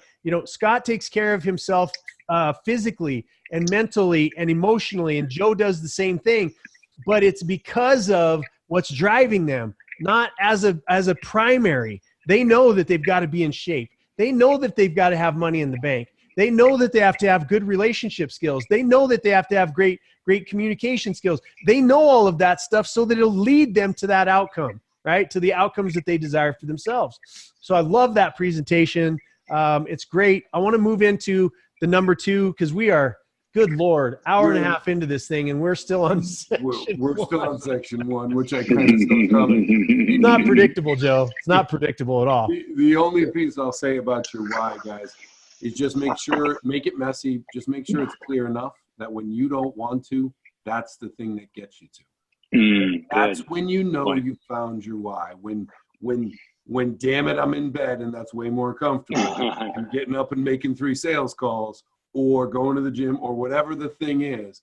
When that thing gets you out of bed when you don't want to, or when you want to be on a call at 10:30 at night, or whatever time it is, it is those pieces that make you do the things that you don't feel like doing. That's your why. messy or not. That's If right. it's not that specific, then it's not moving. Any closing thoughts on that, Scotty? Yeah, you know what? A very important piece to be able to put focus on. So we put some good work in. You know, he said a great thing, Paul. He said Paul said how, you know, he's going through a lot himself. And, you know, we have to be able to have breakthroughs in our own life to be able to provide a breakthrough. And we have to be inspired to inspire others. So, I mean, that's the importance of the why too, is when we have our why, I mean, we can be able to share with other people and be able to spread it around our company, our community, our family, our loved ones as well. So that why is important. It's so important. Cool. All right. So the next section, you guys have your pens ready. What I'd like everybody to do is to say, just get ready and say, even if it's just an inkling of your why. I don't want to move ahead until I see hashtag I've got my why, right? Hashtag I've got my why. You don't have to be specific. You can say what it is. You can say, or you're working towards it. Just say hashtag I've got my why. Okay. I've got my why. And that thing that you know that's going to light you up, you're going to open it up and you're not going to contain. There's no more containment. If there was a bumper sticker that I wanted to leave this segment with, it is do not contain yourself for anyone ever again. Okay? Or Joe, we'll give them a little out. We'll say January 1st of 2021 into containment, right? They can go back into containment. January. You're on mute, bro. You're on mute. I want to hear what you got to say. They can go back to being a boring adult. They can go back to being a boring adult. That's right. Cool. No containment. Hashtag no containment. All right. So the next segment that I want to get into is now we know our why, that energy that's going to get us motivated, that's going to get us moving, that's going to fill us up. The next thing I want to talk about is execution. All right. The beginning of execution is knowing your destination. So I want everybody here to write down 4 things that you will achieve, okay? You must non-negotiably achieve in 2020, okay? 4 things that you will achieve. And I want you to go ahead and throw them in the comments if you'd like, okay? Is what are 4 things that you must achieve in 2020? Now, let me give you a little bit of coaching on this. Joe will give you a little bit of coaching because he comes at it from a little different angle than I do, and so does Scotty. And then I'm going to bring in another guest here in just a second to talk about being specific and setting those achievements, because the person I'm going to bring in, his entire life has been an example of this, right? An example of a family that they couldn't have kids, and how they continued. That was the outcome. That was the achievement, and what they now have. I can't wait to introduce you to them here in a little bit, in just a few minutes. But I want you to write down very, very, very specific things that you will achieve in 2020. Very specific. Now, here is where the tendency comes for a lot of us to go, well, I'll think about it, and I'll nobody's watching me right now, so I'm gonna just write. I'll say I did it.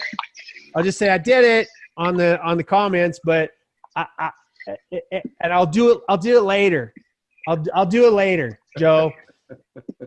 I'll get to it later. What for action? What are the outcomes? Now, we talk a lot about outcomes. I'll let Joe talk about it because, you know, he's got a little better angle on outcomes and how you achieve them and whatnot, and the specificity. But what are 4 outcomes that you're going to achieve, right? Carol, you just wrote it down. You said 4 outcomes. Now, what are they? Thomas McDonald said, I will attend all of my son's soccer games. That is measurable, right? That is something that he can put on there. Did I get a yes or a no? If I get a maybe, or I tried really hard, or I got kind of there, but I didn't get there. Like, if it's any of that bullshit, Joe, did they get a yes or a no? No, cannot. Okay. So member of Rotary Club. Good. So Joe, talk to us a little bit about measurable outcomes. Well, measurable outcomes. I mean, a lot of people don't like measurement because it feels, in some people's mind, it feels like micromanagement of your life, or whatever word you want to use. And so, how do you know if you've gotten to a place if you don't measure where you've come from or where you've gotten to? So, what would the 4-minute mile be without the 4 minutes? It wouldn't exist, and that's the whole point. So we don't know if we've achieved an outcome unless we actually measure what the hell we're trying to do. And we don't know if we've gotten there. There are Olympic athletes that are now they do not have a medal because the bronze athlete beat them by 400ths of a second. 400ths of a second difference got somebody a bronze medal and someone nothing, just the memory of being there. And so we have to measure to know if we've gotten there. And measurement is required so that you can have accountability. You can't hold somebody to account for a concept that you have in your head. And in business, we talk to business owners all the time, and they're like, well, I want them to do this thing and this other thing, and I want them to understand what I'm thinking. So you want them to read your mind. And then we hold them accountable for not reading the mind, and then we wonder why our employees are not happy. So if we don't have measurement, then we can't hold them accountable legitimately. And so without accountability, we can't have incremental progress. We can't know that we're getting a little closer and a little closer. Because remember, in order to run a 4-minute mile, I have to first run an 8-minute mile and then a 7.5-minute mile. And I will never know if I'm getting any closer unless I'm measuring it. So we have to measure the things we do that we're trying to accomplish so that we know that we're getting either closer or further away from what we're trying to accomplish. It's beautiful. It's exactly said right. And what I'm going to do is what you see things that are popping up on the right hand in the conversation piece. And I want to go to Scotty Goss here. I'm going to just be brutally straightforward because that's why you all are here. Okay. So Rayanne, I want a healthy recovery from surgery, mind, body, and soul. Do the PT work. Bullshit. Okay. Call bull. It's bullshit. I love you to death, Rayanne, but bullshit. Okay. That is not measurable. A healthy recovery, what the fuck does that mean? Okay. What it means, what you've got to get specific with is I want to be a certain weight. I want to go from a certain muscle amount to a lower body fat. I want to be able to run a mile in a certain amount of time. You have to get specific, right? And I'm going to go through everybody's and I'm going to shred them. So please put them up here so that we can shred them. It's shredding out of love because that's why you're here. But if you put a healthy recovery from surgery, mind, body, and soul, what the fuck does that mean, Rayanne? I love you. What does it mean, right? I'm going to do the PT work. Great. You're going to do the PT work. What's the outcome? Why are you doing it? Is it healthy? Is it weight loss? Is it because you want to do a triathlon? Is it because you want to run up and down stairs? Is it because you want why? Why? What is a healthy recovery that is measurable to you? Okay, let me keep going here for Carol. And Jay, just because I did a ton of PT work, Ray, and just think about picking a time. I'll be fully cleared from PT in 8 months, 7 months, 4 months, exactly. Something like that. Now you've got a goal. Very specific. Do the work necessary to get to that mark. That's right. Okay, Carol, you said member of Rotary Club. Why? Like, it's easy to become a member of Rotary Club. You just go down and you sign up. So why? What's the purpose of you? Why, are you going there to get leads? Are you going there to raise money? So the other things you put here, I want to create a team. What kind of a team? Because Joe and I constantly deal with shitty teams. You know, I built a team. Well, they suck. You know, so what you want to create a team for what outcome? What do they need to look like? I need somebody that's good in sales because I'm not. I need somebody that's good with books because I'm not. I need somebody that's good with organization because I'm not. I need somebody that's good with compliance because I'm not. What is your team? Create a team. Great. You know, you've got a team now. You've got Joe and me and Scotty Goss. We're on your team. Mission accomplished. Nothing fucking changed in your world because there's no application for that truth, right? Making money. How much money? If you get paid $1, you just made money. How much money in what amount of time? In first quarter, how much you want to make? When the first month, how much are you going to make? Create 2 events. 2 events, like I went to the bathroom and then I woke up. there's 2 great events. I just had 2 events. I win. Yay. Right. And I could celebrate that shit. What is the 2 events? What's the outcome? Why are you doing them?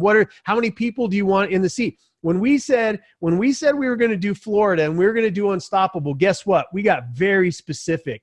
We got very specific with how many people we wanted in the room, how much money we needed to sell it for to break even, how much money or what kind of people we wanted in the room, what kind of value we were going to add. We got very specific and we measure that. We have a meeting every single week to talk about Unstoppable, whether we're making progress towards or away. Nobody gets judged because the issue is you're dealing with the problem, not the person, right? Kat, I will make physical health a priority. What the fuck does that mean? What does that mean? I'll make it a priority. You make it a priority every day. I know you do. What does that mean? You want to be thinner? You want to be more muscular? You want to be able to run a marathon? I will laugh and cry freely. You already do that. Like, what's the point? Like, I will create an order of operations for how to replace me, right? That's something that's measurable. That's something that I actually said word for word for you a year ago that you needed to do. I will make self-care a priority by trying new things, getting uncomfortable. What? How do you measure that shit?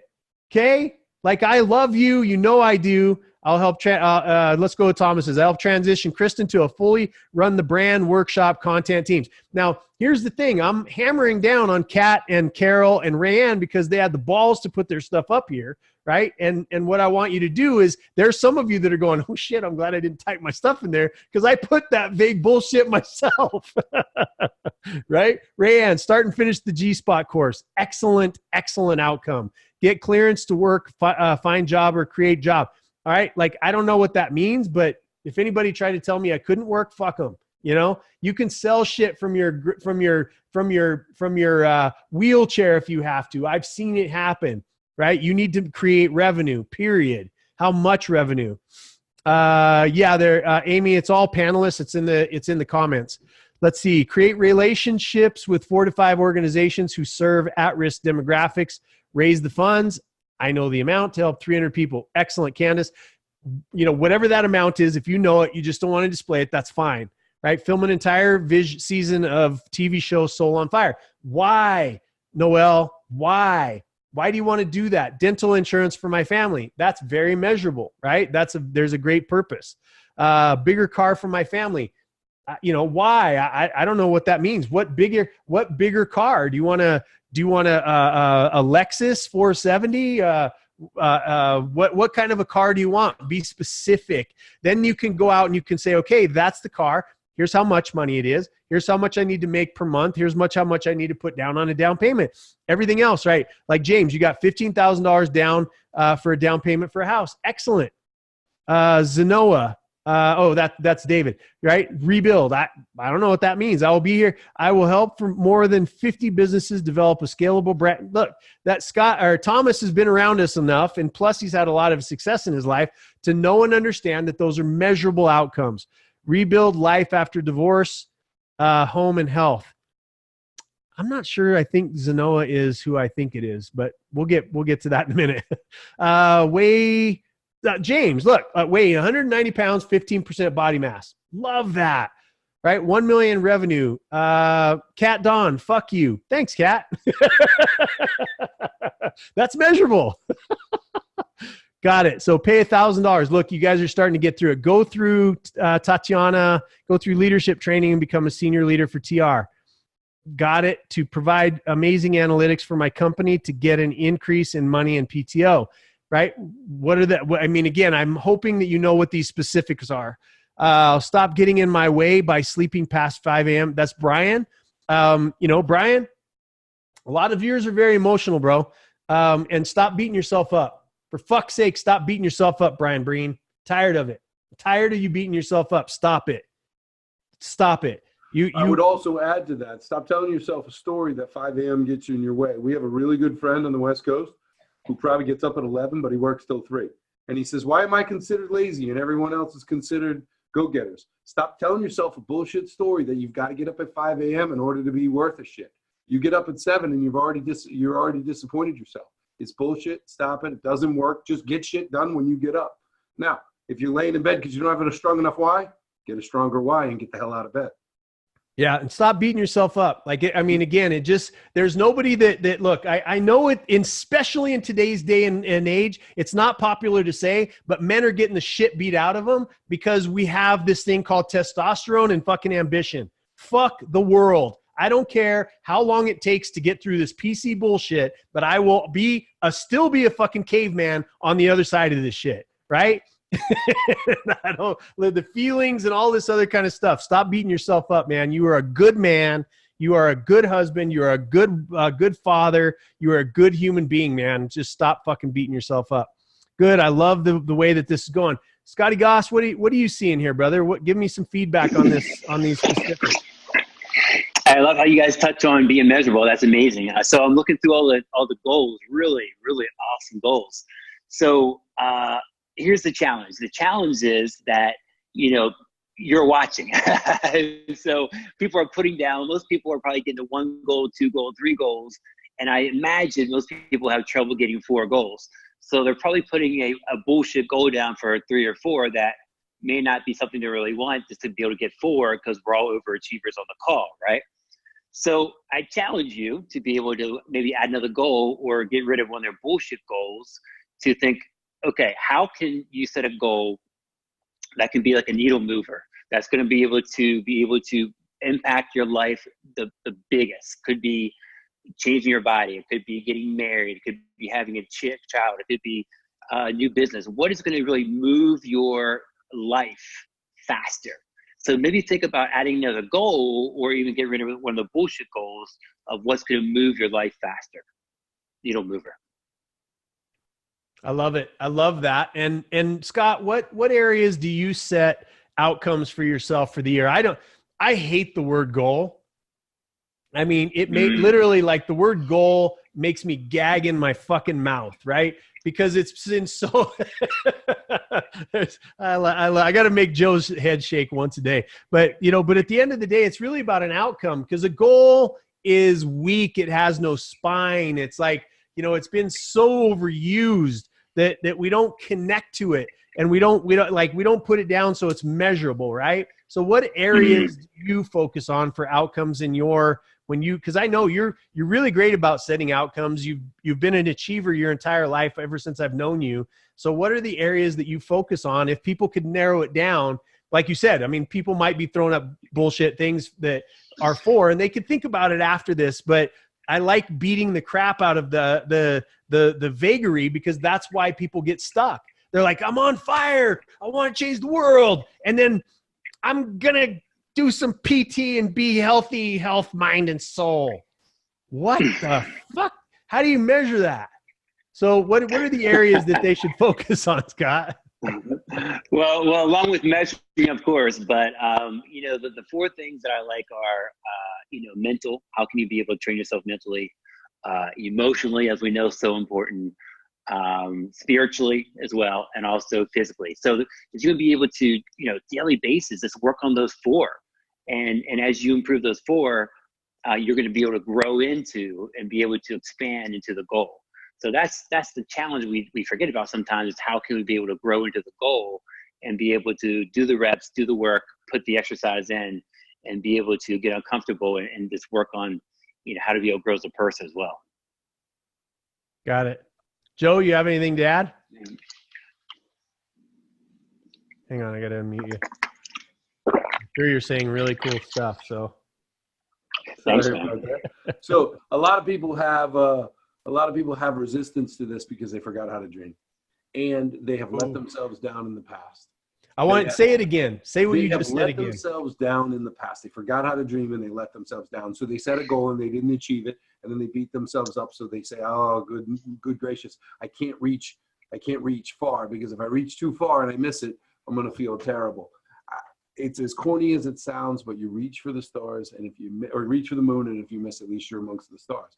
You've made progress on your way. So if you've decided to lose 50 pounds and you only lose 30, really? You're mad? You're upset? So remember, we've got to wake this up on purpose. And then when we connect that with our why, that's the thing that gets us moving. And if we don't have an end goal, if we don't have a measurable end goal, if I'm going to meet a top activist, I want to meet time, I'm because my why is strong enough, and I'm going to start to make those phone calls so that I can meet 2 more, or whatever my number is. The point is that don't let your fear dictate this piece. Remember, Jason started this whole thing with, we're not going to be contained. This isn't about containment. This is about dreaming, about waking that piece back up and saying, damn it, this is what I'm getting up and I'm doing. Love that. Love that. Well, I want to bring in a friend of mine, a brand new, I just want to introduce him when he comes on, but he's a brand new partner. Those of you that know, I just acquired another business. As I determined that I wasn't going to, I did. And this is one of my partners in that new business. His name's Dave Castler, and I'm going to bring him in now. But he's got a really powerful story of putting this stuff in place. So hang on, let me just see if I can bring him in. Oh, look at that car he put up there. What's up, sexy? Can you hear me, Jason? I can hear you, brother. Can you hear us? All right, great. Hey, thanks for having me on. Excited to be here tonight. Yeah, I'm glad. Joe, looking awesome as always. Look at that haircut. I mean, every time, perfect hair. Every 2 weeks. Yeah. Got good to meet you. Yeah. So talk we've to had some us a little bit about yeah. Goals and what the real why is. I loved I thought measure, master, and then improve. I mean, that's just killer. You could write that above your door. Yeah. Put that on your computer. But Jason, you asked me to talk about, okay, how do we do this? How do we actually execute? How do we make this the year that you actually have that transition? And in my life, I've had a lot of, as an entrepreneur, you have these high ups and these low downs. And I think people forget that you're going up and down all the time. But even if you're not an entrepreneur, you're going up and down all the time. And you have to set actions and set a path that you can always be achieving. So even if you're down or if you're up, you're always achieving. You're always going towards that goal. And so with 2020, I love the ideas, 2020 vision, setting a good focus. And, in my life, my career especially, you have these goals, you have these objectives. And I think it was you, Joe, who said, it's okay to have an objective up here, and then you only get here. I think that's what you said. And I think it's really important to understand that the research over and over and over shows that if you have a clear objective, a goal, a place you want to get to, you're much more likely to get there.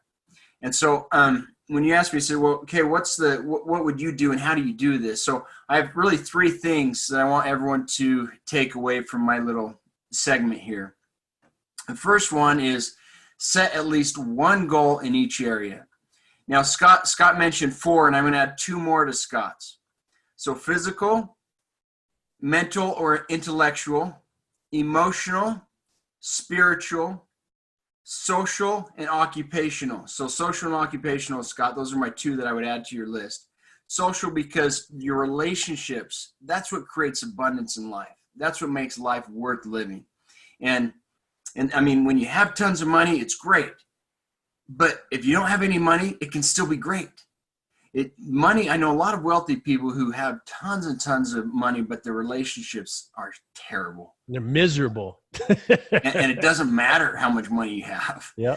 And I know people that are really poor that have tons of these awesome social connections and relationships. And I can't remember who it was. I think it was Darwin who said, friendship isn't necessary for survival. And it's true, but it's very necessary for a good life and a fun life. So physical, intellectual, emotional, spiritual, social, and occupational. Occupational being a job. If you're stay at home, then that's your occupation. What is it that your occupation is? So I think you need to set a goal in each of those areas, okay? Now, you can get big lists and you can get detailed, but I say, look, start with just one goal. Second is break up your goals into action items. And that goes to the third, which is focus on those daily actions. So Scott, you mentioned before, well, everyone says, look, they want to get a six pack. They want to be ripped. They want to be strong or whatever it is. Well, okay, if that's your big goal, Jim Collins calls that your BHAG, your big, hairy, audacious goal. If that's your goal, then you need to break that goal up into small daily actions. So those are my three things. First is set at least one goal in each area, break up your big goals, and 3, focus on those daily actions. And then my tip, we've already talked about, but my tip would be tell everyone, write down your goals, surround yourself with those reminders. So everyone that's chatting and putting up their goals, and that's really powerful. Because Jason, if I tell you, look, I'm going to do this, that means I now have an accountability buddy. I have someone that's going to help me be accountable. So in my one of the things that I do these kind of vision boards, and these each picture has my why in it, why I'm doing this. Why do I have a private jet on this? What's the point there? And then the how and the who I'm going to have with me on that jet. And so, I mean, I'll do little things. Like I wanted a car back in the day. So I got this toy car and I put it on the shelf there and I had it as my screensaver. And then I had that car. And so, I think it's important to tell people what your goal is. Write those goals down and then surround yourself with those reminders. So I can go on and on, Jason. I don't know how much you want to talk about this, but I brought you in for a couple of reasons. I'm impressed with what you've been able to achieve in your life. I'm impressed with who you are as a human being. I'm more impressed with how you applied this to the creation of your own family. And I'd really like you to talk about that because it's really powerful to me. I don't partner with just anybody. I mean, Jill will tell you, I haven't had a partner in a long friggin' time. And, and you and Paul now are my new partners. And there's reasons behind that everybody will find out about in 2020. But there's some things that impress me about you. And one of those things is your family. And I want you to talk a little bit about how, because a lot of times we think about this in terms of that new car or the new house or more money or whatever it is.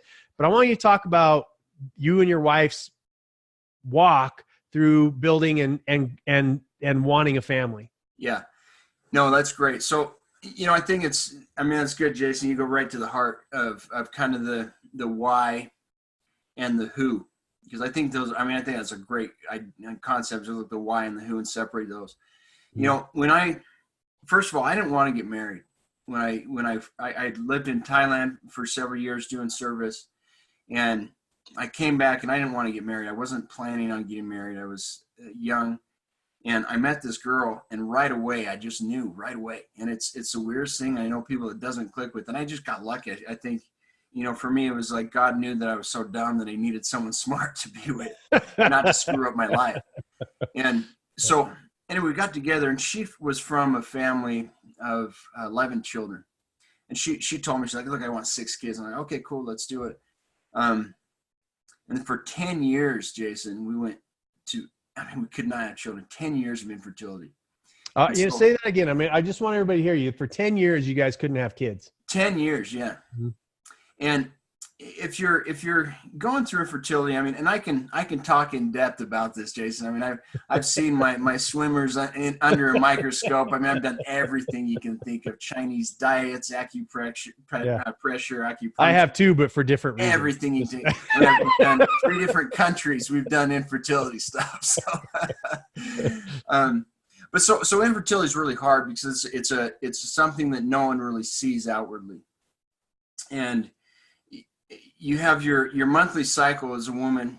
And so my wife, every month you'd be, okay, I hope this is the month. And every month you're like, it's not the month. Okay, so let's step back up. Let's get over the tears and let's keep going.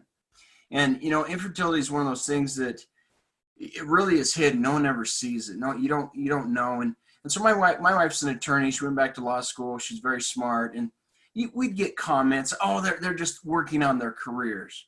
And we traveled. We've been to over 30 countries together, and we've been all over doing my businesses. And, I think people, it's easy to say, they're doing something else. Like they're living the life. And easy to compare yourself with others, first of all. I think that's a real downfall. Yeah. I mean, if I take anyone here, if I take you, Joe, and say, look, I want to be Joe's physique, God, then all of a sudden that's a big comparison. And whenever you're comparing you to yourself to someone else, that takes away from your light and who you are. Well, I have it on good knowledge that the fucker can't do 12 push-ups. So go ahead. Yeah. But so with this whole thing we did everything with infertility, and 3 different countries, actually, we did different things in. And, for me, it was very spiritual. When I talk about spiritual goals, I think that's important that you have some sort of practice that will tie you in to some sort of spiritual attainment, spiritual accountability. And for me, meditation is something I tell everyone, look, meditation helps physical, intellectual, emotional, spiritual, social, and your freaking job. So start meditating. I tell people that all the time. Yep. But first of all, with the infertility, Jason, so month after month, we're trying, we can't. I mean, this is how bad it was. I mean, we'd have doctors, okay, you got to go home. I mean, we'd go to the doctor, okay, she's fertile. Go home and have relations right now and be back in 30 minutes. I mean, that's how bad it was. We did tons of inseminations and in vitro and things like that. So, that just kind of tears you down. So when you're looking at goals, I think it's important to say, okay, first of all, if you haven't achieved your goal in the past, that's okay. Don't give up. Keep going and hold to that goal. Or if you feel inspired to change that goal, that's okay. But don't feel it like it's a loss because you were trying to do something. So for us, infertility, and we were led to adoption, but I know people that haven't been able to have children, Jason. Mm-hmm. And I don't think that's if they change and they say, we're done with that goal and we're changing our direction. I think that's okay too. Fine. It's important for people to say, look, it's okay that I'm changing that goal and making a course correction. But so for us, we had this goal and we had this vision. We were doing what we could on our side, taking those actions daily, weekly, monthly, lots of sex. Just throw that in for you, Jason. we were just saying, Danny on here said, why would you go all the way home? Why wouldn't you just tell the doctor to get out of the office? I was telling him to hold the camera. But so we're doing this. We're going through the actions and doing everything we can, preparing ourselves. And my wife says, well, I said, maybe we should look at adoption. It just felt good and natural. And some people does, some people doesn't. That's fine. But so we said, okay, let's put together this Word doc. And so I create this 3-page Word doc with a bunch of pictures. Here's us. We're not crazy, yada, yada. And my wife comes to me and says, hey, I have these friends in Tahiti. Should I send it to them? And when she said that, Jason, this is what's amazing. I had an impression, a distinct vision. I'll never forget of a little brown boy that I'm holding in my arms. Mm. Now this is a fault too that I mean, you can learn from this, guys. So I never shared that impression with my wife. Mm-hmm. So we go over to Tahiti thinking, oh man, this is going to be easy. And my wife, Michelle, she packs her bags for 2 weeks. We don't get home for 8 months, Jason, 8 months. And this is like, I mean, this is not easy. What we didn't know is Americans don't really adopt from France, and Tahiti is part of France. Right. So it was, ups and downs. To this day, though, there are all these little miracles, all these things that are like, that's not coincidence. That doesn't just happen. Mm-hmm. That show to me that, hey, look, if you feel like you are being directed, it will happen somehow. And so that's where I think it's important is that, look, you don't give up that goal unless you feel like, look, I need to make a real shift. Yeah. And so anyway, we lived in Tahiti, we lived in New Zealand, went all over the Pacific, trying to figure out how do we bring this baby into the country. My boy, we had him from day one, and my wife cut the umbilical cord and everything. And so, as we came home, and we come home, and I get this other impression like, oh, we need to have another boy. I'm like, dude, okay, This just costs Just went hundreds of through thousands 8 of months worth of this. Yes. Luckily, at the time, I had, I don't know, about 600 employees in my business. This is also interesting. So right when I needed the cash, guys, right when I needed the cash, my business took off. And it was like $20,000 check come in, $20,000 check go out. And it was just like that. I'm not kidding. It's crazy. So we get home after 8 months, and I get this feeling like, hey, Michelle, there's another baby boy for us. And guess what? He's Polynesian. Now, you might not know this, but Polynesians are a very close-knit community. And I mean, I'm a white guy. My wife's strawberry blonde hair. You're white? Oh, thank God for telling us. Thank you. Yeah. I didn't know. I know. So the fact that we had a Tahitian by itself is very, very unique. And then we get back, and I'm like, okay, Michelle, it's got to be another Polynesian boy. Anyway, out of the blue, someone connects with me on LinkedIn. So we set this intention. We set this goal of, okay, in the next 6 months, we've got to have another Polynesian son that we can adopt. I don't know how, and I wasn't super connected into the Polynesian community like I am now, but so we start praying. We start write this goal. We start trying to do what we need to do. Out of the blue, Jason, I kid you not, about a week and a half later, someone connects with me on LinkedIn. And he says, hey, let's have a call. And I'm like, okay, yeah, let's have a call. And I've done a lot of business on LinkedIn. And so we get on the phone and talk. He's like, at the end of the conversation, he's like, oh, wow, I feel like I need to introduce you to my friend from Tonga. He's an immigrant from Tonga. And so I'm like, okay, cool, yeah, whatever. And then a week later, so my wife and I are driving. We're driving to Moab. She's never been there. So we're all packed in the car going. And this guy calls me. Now, you got to know, I've never met this guy yet. I've met them now, but anyway, so we get on the phone, and he's like, hey, David, I've got so-and-so on the line. His daughter's pregnant, and he needs to talk to you right now. I'm like, okay, where is he? He's in Salt Lake City. Can you meet him tonight? Okay, so we turn around. We're all packed, ready to go. We turn around, head up to meet this guy. And he just sits down, and he's like, look, I just wanted to meet you guys. And it's like, I heard about you, and I just felt something in my heart, and I needed to meet you. So we go meet. So he's like, okay, you guys are good.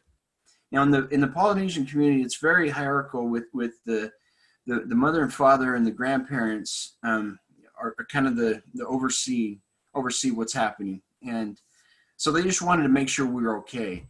And so we get in, and he says, yeah, you guys are good. I want you to meet my daughter. And so we go to their home, my son's birth parents is what happens. But we go there, and in adoption, you prepare yourself for kind of worst case scenarios. All right. And especially with infertility, I mean, we're prepared. we're ready. You've been dealing for 10 years with. And I'm thinking, look, this might be 15-year-old girl that's gotten pregnant out of wedlock or something like that. You kind of always prepare yourself for that, or parents that were on drugs or whatever. Anyway, we go to this townhouse neighborhood, and it's a new, beautiful neighborhood. And we go inside, and it's like awesome. There's a married couple. They've got 3 other children. 2 of them are disabled, and then one who's not, and she's very pregnant. I mean, very pregnant. And they sit down and like, we haven't bought any baby stuff, and we just feel we think this is right, but we're not sure. And I'm like, okay, well, look, we just love you. We want to get to know you anyway. And it's kind of a weird situation, because we're like, okay, well, they hadn't really decided on adoption, and so we didn't want to. I didn't want to come and feeling like, okay, well, look, we want your baby. It's kind of weird. I'm very sensitive to that. So they say, so we're gonna think about this and ponder and pray about this over the weekend and call you. So she calls us Sunday night, the birth mom, and she says, can you guys come over Monday? And so we come over Monday, and she's like, I don't know what it is, but me and my husband both know this is your baby. This is supposed to be your baby. And we're all crying. This is very, I could start crying very easily right here, but it's a very emotional time because, you know, for 10 years, over and over and over and over, every single month, you're reminded, you're not pregnant, you're not pregnant. And we never used birth control. Yeah. It's just, you're not pregnant, you're not pregnant. Now my wife and I too, you have to know, like we're pretty healthy. We're not like your typical, and I shouldn't say typical, but we're very healthy. And it seems like we've done everything we can for 10 freaking years. Right. Months we're stuck on an island. Now it is Tahiti. It could be worse. But we weren't there for vacation. I think that's hard to, I mean, and my wife didn't speak. I mean, it wasn't easy. I'll tell you that. And it sounds awesome because we're in Tahiti and New Zealand. New Zealand's so awesome, by the way. Best ice cream in the world in Tahiti. Mm-hmm. Anyways, so it could have been worse, and I understand that. But just over and over and over and over. And then to have this family just say, look, or two families in the period of about 9 months to say, this is your child. And, you know, it's interesting, Jason, and I'm kind of rambling here, so just cut me off here. You're going to get me going on this. But to have two families say, this is your child, the child that we had was actually for you. Mm. And I think that's important because for us, it was just like this healing, like, okay, it took that pain that we'd been holding. And Eckhart Tolle calls that your pain body. It took that pain and just like wiped it all away. Mm. So, you know what? It doesn't matter. That time before, it doesn't matter. There was a plan and there was a purpose. And so when I look at goals and I look at what you're trying to do, and especially for this next year, I mean, 2020 vision, everyone has things they have not accomplished. Everyone has things that they've not been able to do, they've wanted to do, or whatever it was. You need to stop and say, look, I'm going to reset. Where am I now? I mean, I had 10 years of, oh my gosh, what the hell? Am I going to keep going? Am I going to keep going? Are we? And we did. But everyone has things, you know, I set the goal to get a 6-pack last year. Well, why don't I have a 6-pack? Whatever it is, right? Right. So I think it's important for us to look at and say, okay, 2020 is the year. This is the year I'm going to execute. So start by just saying, look, I'm going to set just one goal in each of those areas. Well, I want to wrap this segment up, you know, and move on to the next, but I wanted everybody to hear your story because there's so many great lessons embedded inside of it. Okay.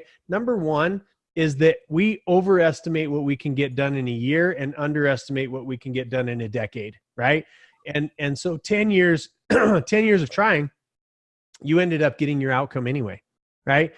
It wasn't from the weight, and it very rarely, and I think that Scott and Joe would agree with this, is that very rarely when we've set the objective of an outcome, very rarely does it happen the way that we expected it to happen, right? It's like this weird shit happens and we get there anyway, right? Where I wanted kids, but there's 10 years later and they're Polynesian kids, not from our bodies, right? Like they're our children. But, you know, those kind of things, it's like, oh, I was going to make $1 million. Well, I didn't realize that I was going to have to lose 5 to get it. But you know what? I did. I did it.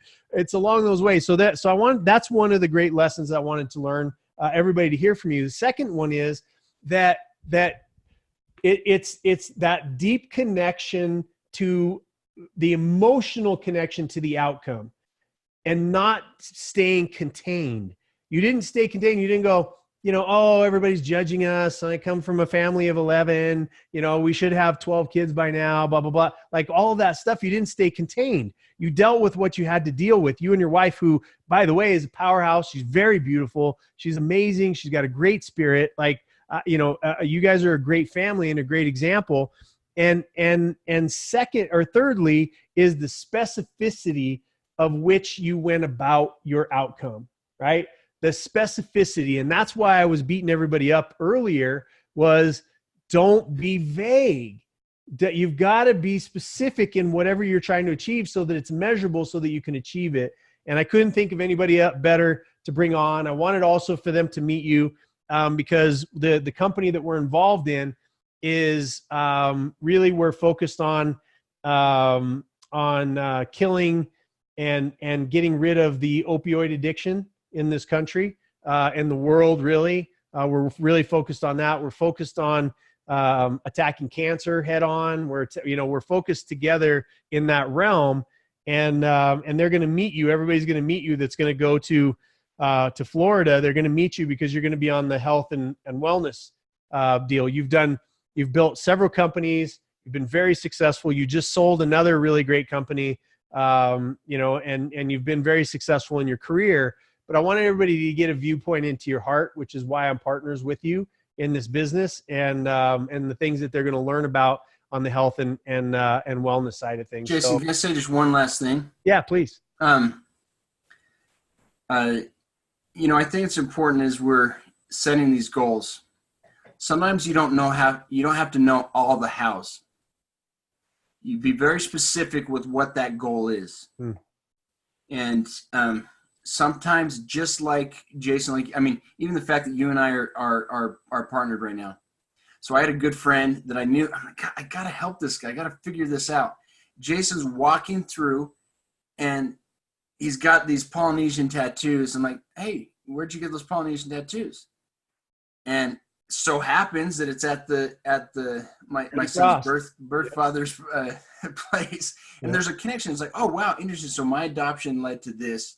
And it all kind of connects. And I just think, when you set those goals, when you have that intention, when you're there, it all comes together, and things come people come in your life, direction happens, and you can achieve those goals, because I believe that you can, and more than just you wants you to achieve those goals, because you are awesome, and everyone has crap that they're dealing with. That's okay. But it doesn't mean you're not worth it. And everyone there is worth it. And so that's where I think, Jason, look, I think you do have this divine intervention, this almost this universe conspires to help you kick ass. I mean, that's it. Amen. I love it, brother. Thank you for coming in tonight. Thanks, guys. Appreciate it. Yeah. And who's Zanoa? Who's on here? Who is that? That's Christine. Yeah. Christine. Okay. Well, hi, Christine. I wanted to say she's adding a lot of really great value. So I wanted to say thank you to her. Yeah. Awesome. Well, thanks, man. I appreciate it. I'll see you tomorrow. By the way, bright and early at 9:00, I'll be in there, and we'll see you at noon tomorrow for the big meeting we've got. Let's do it. Bye. Okay. All right. So there's our there's that segment. I think we're gonna push a little bit quicker through these next ones. Let's see. Hang on one second. What I got to do is I got to move him back to change role to attendee. There we go. Okay. So look here again, those of you that are still here, God bless you. Thank you for being here, for sitting through some of the stuff, but it's important. This is the issue that as we're heading into 2020, we got to do some things differently, which means that this whole entire approach, I wanted to bring Paul in here, and you see, like I couldn't have predicted that Paul was going to say, be messy and unique, right? I couldn't have predicted that shit. I couldn't have predicted. I knew why I was bringing David in, but I also couldn't have predicted how he was going to connect with people, and how many people, like you were watching the comments, how many people come from they have been adopted, or they did adopt, or they couldn't get pregnant, or whatever it is, right? This is the power of Misfit Nation, y'all, is us coming together around making shit different for all of us in 2020. And so y'all are here. So let's move on to the next couple of segments. All right. So the first one was get deeply connected, right? Get deeply connected to Abby. And Abby just said, that's why she has Amelia. I watch what adoptive families go through, because sometimes the parents give up the child and then they take them back, right? And you start to think that this child is yours, and then they're ripped out of your life again, and the heartbreak that comes from it, right? These are the things that happen, and it's such a, Joe and Scott, it's such a great example. All night tonight is a great example of when we think about our own pain and our own shit, and we kind of become smaller and smaller and smaller because we're worrying about ourselves. We forget that there's other people that are going through 10 years of not being able to get pregnant, that other people that are going through losing children, people that are going through, there's a little girl right now that's being taken advantage of by somebody for $65 that has no choice over. There's a woman that's having her teeth knocked out onto a carpet tonight. There's somebody 1, 2, 3, 4 that just dropped dead of starvation. Somebody that Tamara sees all the time is people, they get a death sentence handed to them called cancer that she deals with, right? Like, we forget. And anytime we forget, we become small and we become petty. That's what you see. People that are tearing people down online, people that are trashing other people, people that are holding your past up. Everybody here, Scott has made mistakes. Joe's made mistakes. I've made mistakes. Tamara's made mistakes. Danny T has made mistakes. David Castler's made mistakes. All of us have made mistakes. But it was a snapshot in time, and we're being told by the rest of the world that it's the movie. It's a snapshot. Nobody would ever go see Godfather and see a snapshot of any frame in that entire movie and go, that movie sucked, or that movie was great. It's a fucking snapshot, right? And so are the mistakes in your life. And so I love the idea that we're together and we're spending time getting outside of ourselves to see that there's other issues that need to be dealt with. So we have 2 more segments to get through, and we'll do that very quickly. Okay. Is that number 1, we have to be connected to our outcome. Number 2 is we got to be specific about what we want to achieve, something that is measurable for us to achieve in 2020. Now, 2020 is going to be a big year for me because 20 is my lucky number. It's back to back. It's 2020. Whatever. It's a sense of fucking destiny for me, right? I don't whatever superheroes that are out there. You got Superman, you got Spider-Man, you got all of these things. Like, 2020 is the fucking year for me. So get ready. Like, I don't know what the fuck's coming, but get ready. So it's going to be powerful. So let's move on to the 3rd segment, which is you have to have a feedback loop. Okay. You have to have a feedback loop. Now, we do this all the time. And Scott, I want you to talk a little bit about this from your perspective. What do you use? Like, you've gotten connected to your why. You've decided some specific outcomes for the year. Now, how do you hold yourself accountable over the course of the next 12 months? Well, me being a coach, I believe in coaching, but also, I'm a slave to my habits. And I heard this quote a while back, and it says, we create our habits and our habits create us. So what we're doing on a daily basis is how can we be able to build ourselves up and be able to get ourselves in the right state, prime state, peak state, to be able to, be consistent, because that's the name of the game, right? The old simple compound effect is how can you be able to do the daily habits, planning, the action, the prepping your body, prepping your mind, prepping your soul, spending time with family, whatever it's going to take, the actions to be able to get to your goals. So you got to have the habits to be able to create the actions and then create the results. I love that. It's measurement. Like, what are you going to do? So here's what I would suggest for everybody that's watching here is to say, okay, you may need to spend a little bit more time with your why. I'm okay with that for you to get specific, and you'll know, like, it'll connect to your heart. It'll connect to your soul. You'll feel it. The second thing is, I'm going to get specific about those 4 things or 6 things or 8 things or 10 things. Like Noel said, I don't care. It's not the number that's important. What it is that it's specific and it's written out. So I want you to take one of those things, right? I want you to take one of those things, and I want you to schedule something that you're going to do January 2nd, January 3rd, whatever it is. It needs to go into a calendar of some sort. Now, those of you that are growth, how to master your business G-Spot graduates, you know that embedded in that is an entire feedback loop that we built from start to finish. It's way too much to teach here. Those of you that are interested in the 12-week course, just send us a little note or something. Let Joe know, and he'll handle it. But those of you that have taken it, there's a lot of G-Spot folks that are here, and we have what's called MEO sessions, right? And those Mio sessions have embedded in it a feedback loop that helps you measure what you're doing week to week. And it captures it, throughout the entire system and process. Yeah, Sandy Longcar goes, fucking Mios. Abby goes, you won't regret the 12 weeks spent. Tamara, love Mio sessions. Like, this is how we achieve things.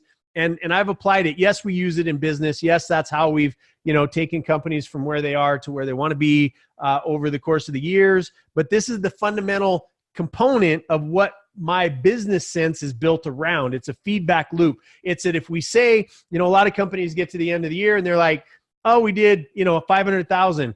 Well, what are we going to do? And they just go reach in their butt, and we call what we call a rectal pull, and we go, what are we going to do next year? We're going to do $1 million.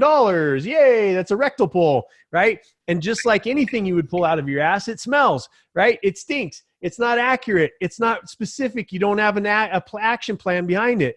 And so these 12 weeks, so this feedback loop, regardless of whether you've done the 12-week program and you know what a Mio session is, what you can do is right now or tonight, by the end of the time that we're done here, you can sit down and you can say, okay, my why, I'm passionate, I'm ready to roll.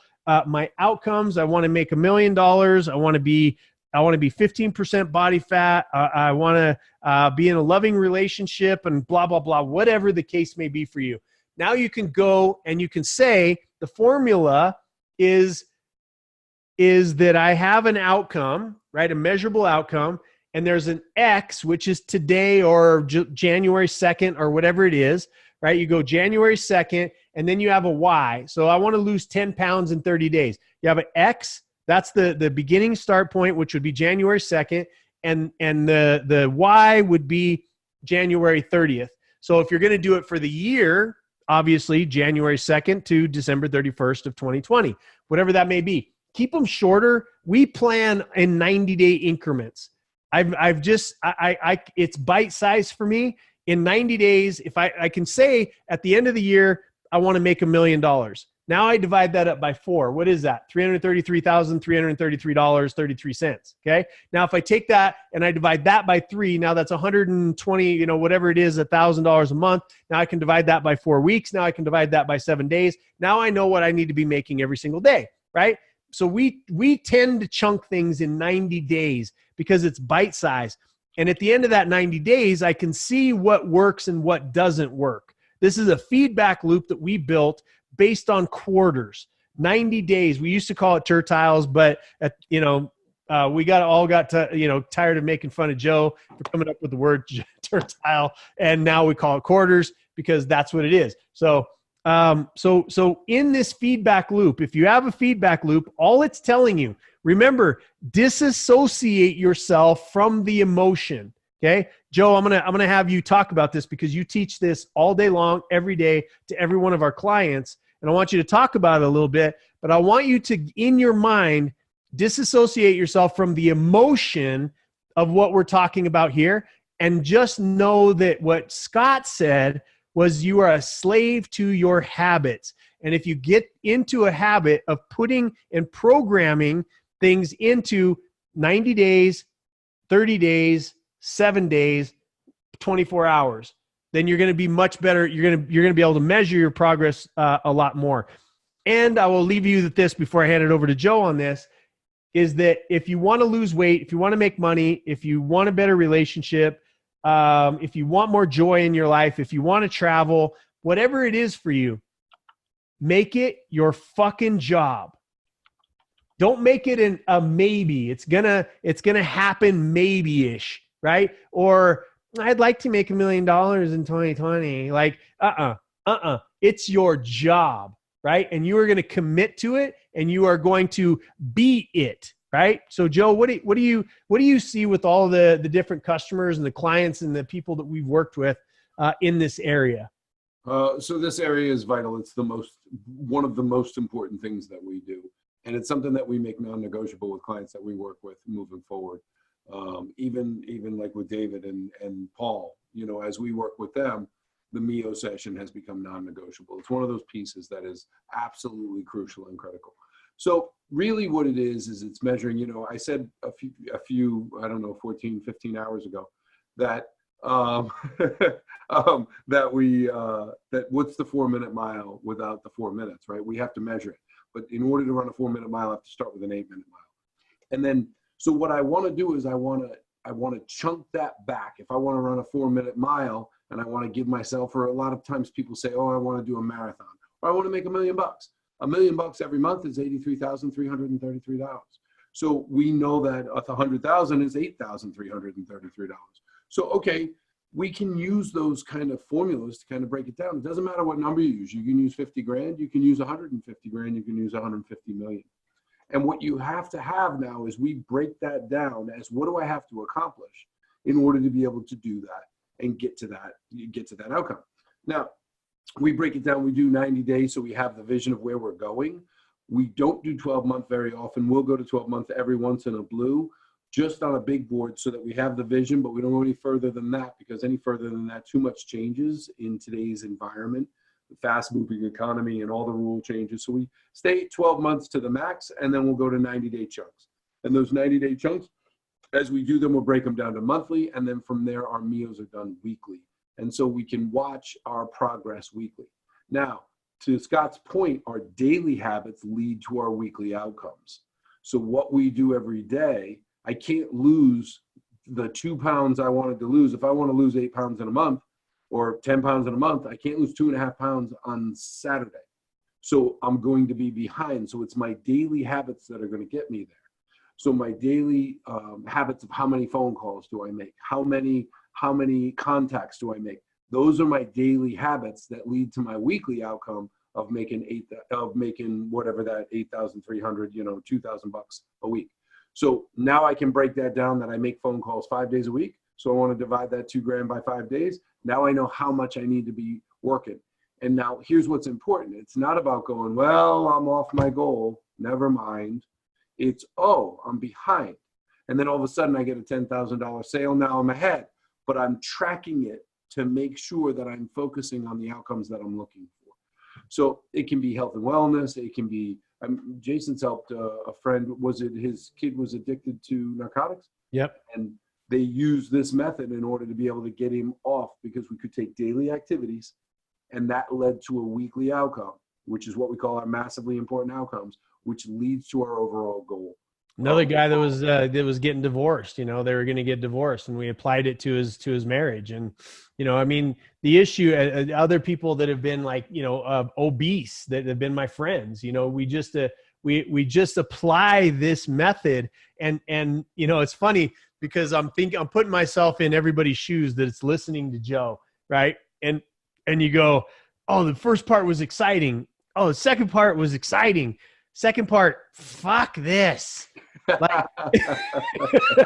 this is where you lose people, and I'm telling you, this is the best thing. Like if you lose yourself in this segment and then the next one we're about to go into, then that's why you are where you are, right? It's not because of Donald Trump or Obama, or because of your skin color or your sex or your sexual preference or what country you were born in. It comes down to this segment, which is taking those things that you've said, okay, I'm going to make $1 million. I'm going to lose 10 pounds. I'm going to be in a better relationship. I'm going to be happier. Like, you don't put the things in place to say, okay, it's January 2nd.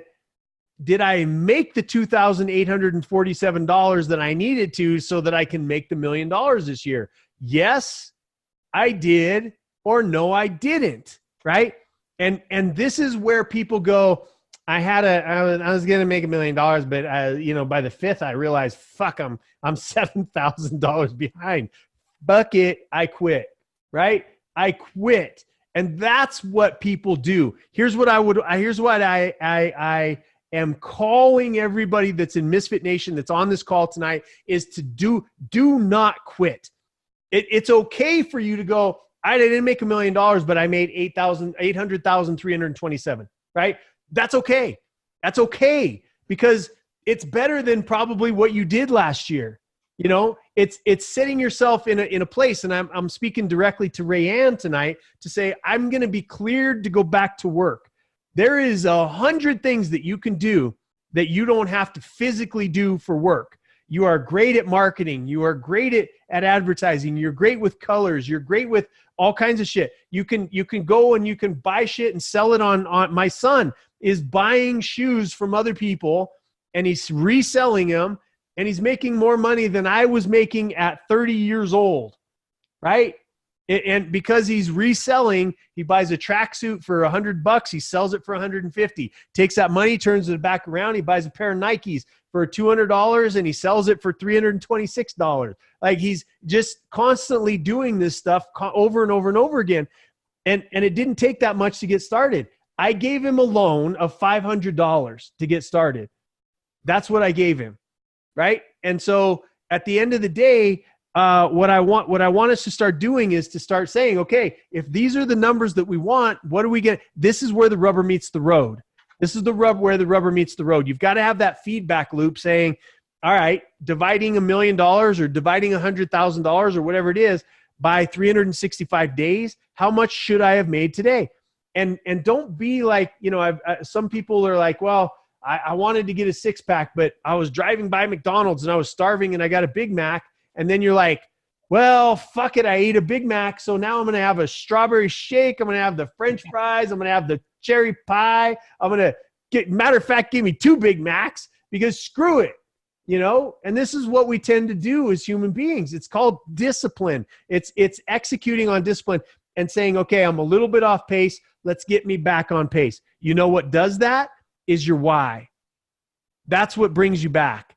It's more important for you to do the things that are necessary because of that why, and you keep on executing because of that why, and because you got specific about what you wanted to achieve, and now you got a feedback loop in place, right? Joe, what did I miss on that?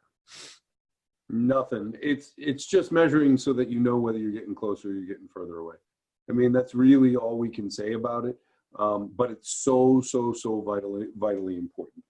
Because you can't get there unless you're doing the work. And the work is the daily grind. It's not something like you wish and you hope. I want to make $1 million. I've never made more than 25 grand in my life. So I'm going to hope I get there. I have to make sure I'm taking the activities that are predictive of the outcome of $1 million. Well, what's predictive of the outcome? Well, my job might not be, unless you have a job that pays you $1 million a year, probably not. So what do I have to do? So we have to have a strategy in place in order to accomplish the thing that we're going to accomplish. And those are the internal work pieces that we do that dig in and say, okay, how am I going to get from point A to point B? The problem is that people get back around to January 1st in a year and say, did it work? Well, it's too damn late now. If I want to lose 30 pounds and I'm getting on the scale on the last day, how much can I wait? How much weight can I lose on the last day? None. Well, it's too late if we wait that whole year. So what this system allows is for us to take a measurement to see if it's working. So what we get is we have an action that produces a result. That result then produces whether we do more of those actions or we change actions. So it's working, do more. It's working, do more. And we continue around that circle. If it's not working, we have to change our strategy, change our tactic, change whatever is going on. We have to figure out what's wrong and then change what we're doing so we can still get to our outcome. Amen. Scotty boy, you got anything to add before we move on to the next one?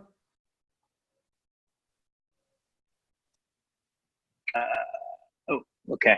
Along with knowing your numbers and measuring for sure, you know, we don't have to do it alone. We forget sometimes. We try to do it by ourselves or do it alone. And that's the amazing part of this community that you created. So people, you know, on this call tonight should be, you know, teaming up, masterminding. How can we be able to help each other? How can I hold you accountable? How can I do a daily accountable text to keep people, you know, to do the disciplines, do the measurements and do the numbers. So we don't got to do it alone, do it together. Well, and those of you that aren't, please go and find Misfit Nation on Facebook, because we created that environment specifically for all of y'all. right? You don't have to do it alone. It's a great point. Post your goals. Yes, post your goals. And then I think we should change, Jason. Instead of saying January 2nd, we should start our goals tomorrow. I mean, we have like we have 2 weeks extra in the year if we start now. So it's going to be 54 weeks. That's right. So you got 54 2020 if you get started now. It's a great point. Excellent. Okay. So, all right. So the last piece of this, the very last piece of this is called modification. Okay. Modification. So we've got our why. We got to connect to that daily, right?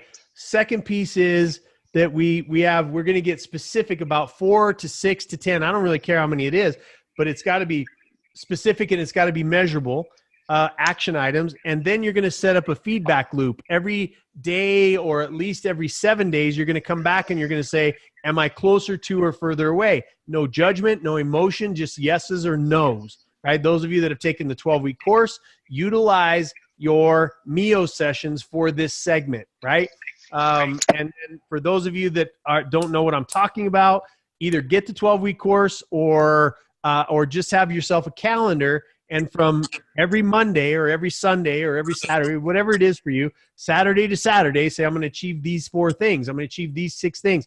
Make it measurable, right, to go back into and see where you're at. Now, the fourth piece of this is modification.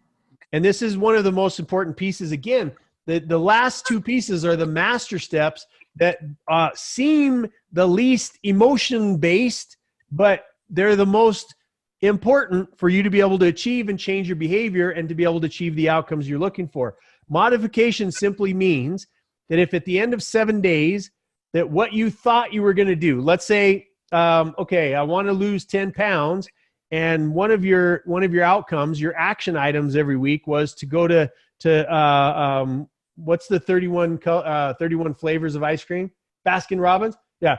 Robbins. So you got Baskin and Robbins is on Wednesday. You go, well, maybe Baskin and Robbins isn't getting me there, right? So you go, okay, Baskin and Robbins on Wednesdays isn't working. Maybe what I need to do is skip that, right? Period. And now I'm not going to do it. Oh shit! Now I'm back on track with my weight loss because I'm not having Baskin and Robbins every Wednesday. Look, we have doctors as clients. We have chiropractors as clients. We have some of the most brilliant people on the face of the planet that are helping people with their healing. And here's what we hear the most is that we give people nutritionists, all of the spectrum. They go, trainers, personal trainers. We do this training with them for an hour, and then they go home and they do whatever the hell it is, and they come back and they go, well, I didn't lose my 5 pounds. You suck as a trainer. What did you do for the other 23 hours that you were away from me? Well, that's not your business.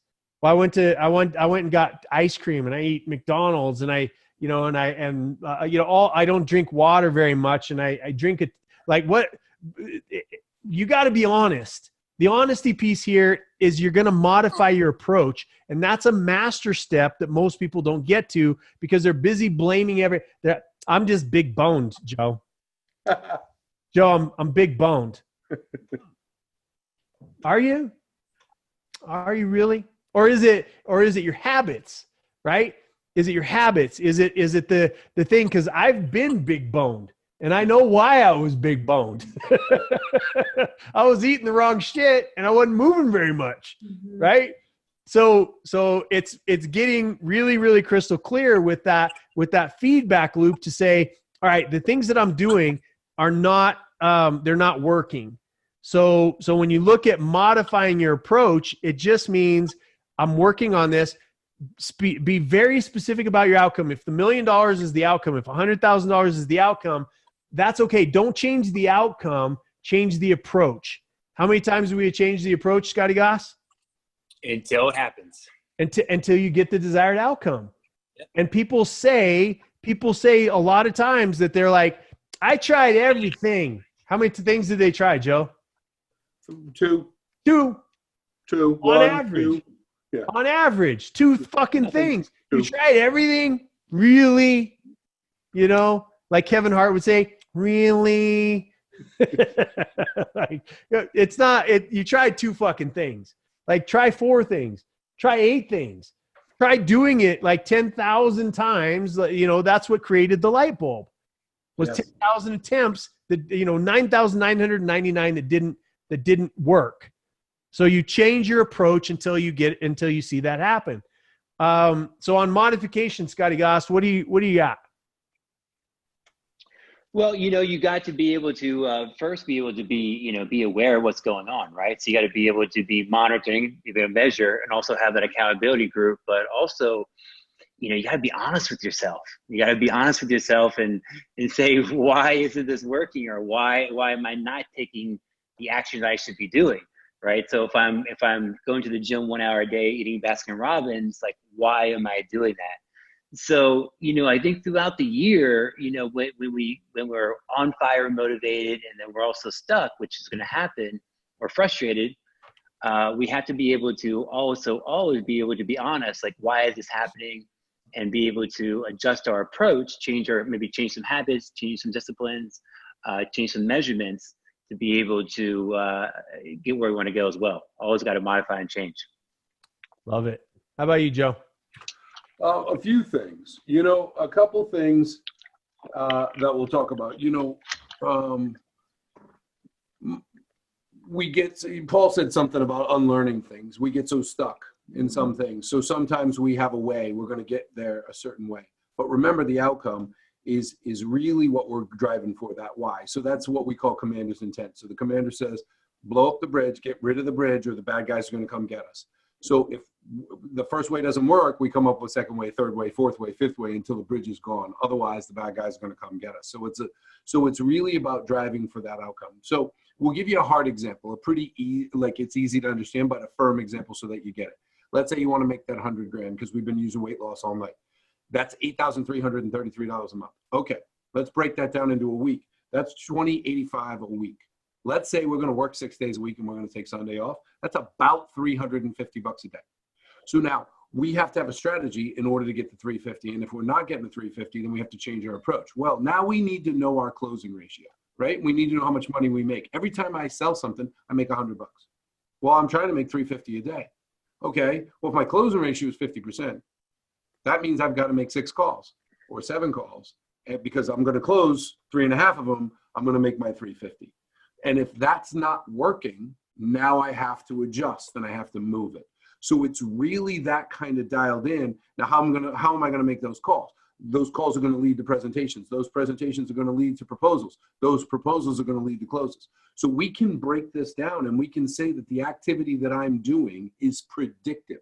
If I want to lose 10 pounds, then I know I have to lower my calories, drink water, sleep 8 hours. All the things I got to do, that's predictive of me losing the 10 pounds. Well, if I want to make 100 grand in a year, $8,333 a month, then I'm going to have to break that down into my activity that will lead to the outcome. The best example I've seen of this, Ashley, my better half, is a competitive bodybuilder. And so she is in the version where they don't become giant for women. And I watched her on a 5 to 7 month stint of preparing to compete in a non-test competition. And she's a natural athlete. So now here she's going to go out against athletes that use performance enhancing drugs, and she's going to compete as a natural athlete. And literally everything, her macronutrients, her micronutrients, her food was dialed in daily and weekly. Her daily activity, her water intake, weekly activity. And she continued this for a period of months. And everything was tweaked little by little by little over the weeks and weeks and weeks and weeks. And of course, it was predictive. She placed first as a natural athlete in a room full that were not natural. To watch that kind of detail and dialing in is incredible to watch. And then the last thing I'd say about this is, while doing it, be nice to yourself. So there is a piece where we're kicking ass and it's destructive compared to an awareness where it's constructive. And the best example I have of this is when I was training with a particular family of martial artists. They were teaching us Korean. And while we ran in place for, I don't know, an hour, maybe an hour and a half, we were speaking Korean. And if we didn't speak it with the proper accent, they hit us with a wooden stick. This is destructive. Now, I got good at speaking that particular section of Korean out of pure necessity, but I was purple and my legs didn't work and it was a bad way to go about it. We build on success, not on failure. So remember, if you have never made this kind of money in your life or lost this kind of weight or had this kind of success, and you strive and keep building, and then say to yourself, all right, this didn't work, what's going to work? Change my activities, do it again, but do it from a place of, all right, here we are, we're back in the fight. It's round 4 and we're back in, and just keep going through the process. And I promise you, at the end of it, you will have transformed and you will have made more money. And sometimes you'll make the rest. You'll be 30 grand short. And in December, because of who you've become, you'll make the 30 grand. Right. It's uncanny how close you'll come to that number. That's right. Either plus or minus. It is uncanny. Yeah, it's interesting, because we've got, I wanted to throw everybody that I love and everybody that's been a great, a great mentor or a great leader or somebody that I've been impressed with on the stage, all at once. I wanted to throw everybody in there in February. So I jammed as many people as I could, but there's one guy that I wasn't able to get in. There's several people that'll be on the next, at the next event, but his name is Tom Terwilliger, right? Tom Terwilliger took the 3rd place in Mr. Olympia. And that is 3rd place in Mr. Olympia puts you in probably in the last 50 years in a place where there was maybe, 20 or 30 other human beings that have ever gotten to that place, right? That in the history of mankind that ever got into that sort of shape. And I remember working out with him in Denver several times, just became a really good friend of mine. And one day, we were at his gym and I walked into this room and I go, what the fuck are all of these? And it was literally 10 years of notebooks of everything that he drank, everything that he ate, every exercise that he did, what the results were at the end of the day. Everybody that's still on here, there's 41 people. There was 56 or 60 people that started this, and now there's 41. I remember the very first person that I ever saw speak from stage, and I got invited to some Amway thing, and I remember it was my first time, and it was a big stadium, and my wife and I at the time, we were way up in the cheap seats, and I'm trying to remember the guy's name. He was a short guy, bearded guy. One of the biggest earners in Amway ever. What was his name? Anyway, those of you maybe that pay attention to Amway and that this answer, you can put his name up here. But what I remembered was that he started speaking at about 8 p.m. And by about 10 p.m., there was less people. So I started to move down, right? And by 11 p.m., there was less people. So I moved closer. And by midnight, I got closer, and my wife at the time tapped out, right? She's like, okay, I don't know what the fuck you're going to sit here and listen to this guy. He's been talking for 5 fucking hours or whatever it is. I go, I'm not moving. I was enthralled, right? And so, he kept talking and it got to be 1 a.m. Less people, I moved closer. 2 a.m., I moved closer.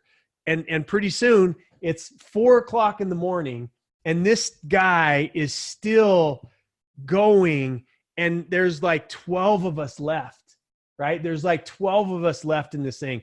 And I'm sitting I remember I started way up at the top. I've never been to anything like this. And now I'm like, he's like talking to me, right? And I'm like enthralled. And he looks down and he goes, look, I do this every single time I talk. Is I talk and I talk and I talk until I get down to the last 10 people. And those 10 people always change the fucking world. He had a beard. He was everything you're not supposed to be. right? He had facial hair where they taught, back then you had no facial hair. You had, he was not in a white shirt, red tie, blue suit. He wasn't that guy. And I remember him saying that. And then I got to say hi to him. I got to talk to him, and I didn't, something inside of me, like we all have something. And I was like, I want to do what this guy does, And so I acted like I was walking out and going away. I dodged behind a thing, and they went, and the lights went out and all this kind of stuff. And I got up on that stage, bro, and I fucking thundered for like 45 minutes with everything I had. There was nobody out there. It was just me on a stage, and I was thundering, and I was talking about my past, and I was talking about my shit. It was in that moment that I became a speaker. It was in that moment. And it's in these moments where people are getting to where, where we're down to 41 people. We've been doing this shit for 3 fucking hours now. You know what I mean? 3 hours. You guys are fucking maniacs, and you're all crazy. And it's you who are going to change your lives in 2020. That's all. That's what I want to say. It's amazing to me, the dedication that it takes to be able to get here, and to follow through on the education that you got from Scott Goss, from Joe Calo, from Paul, from David, those people, and from everybody, y'all, you may or may not understand this, but your comments in the comment section are all valuable to people. You know what I mean? Everything it's all valuable.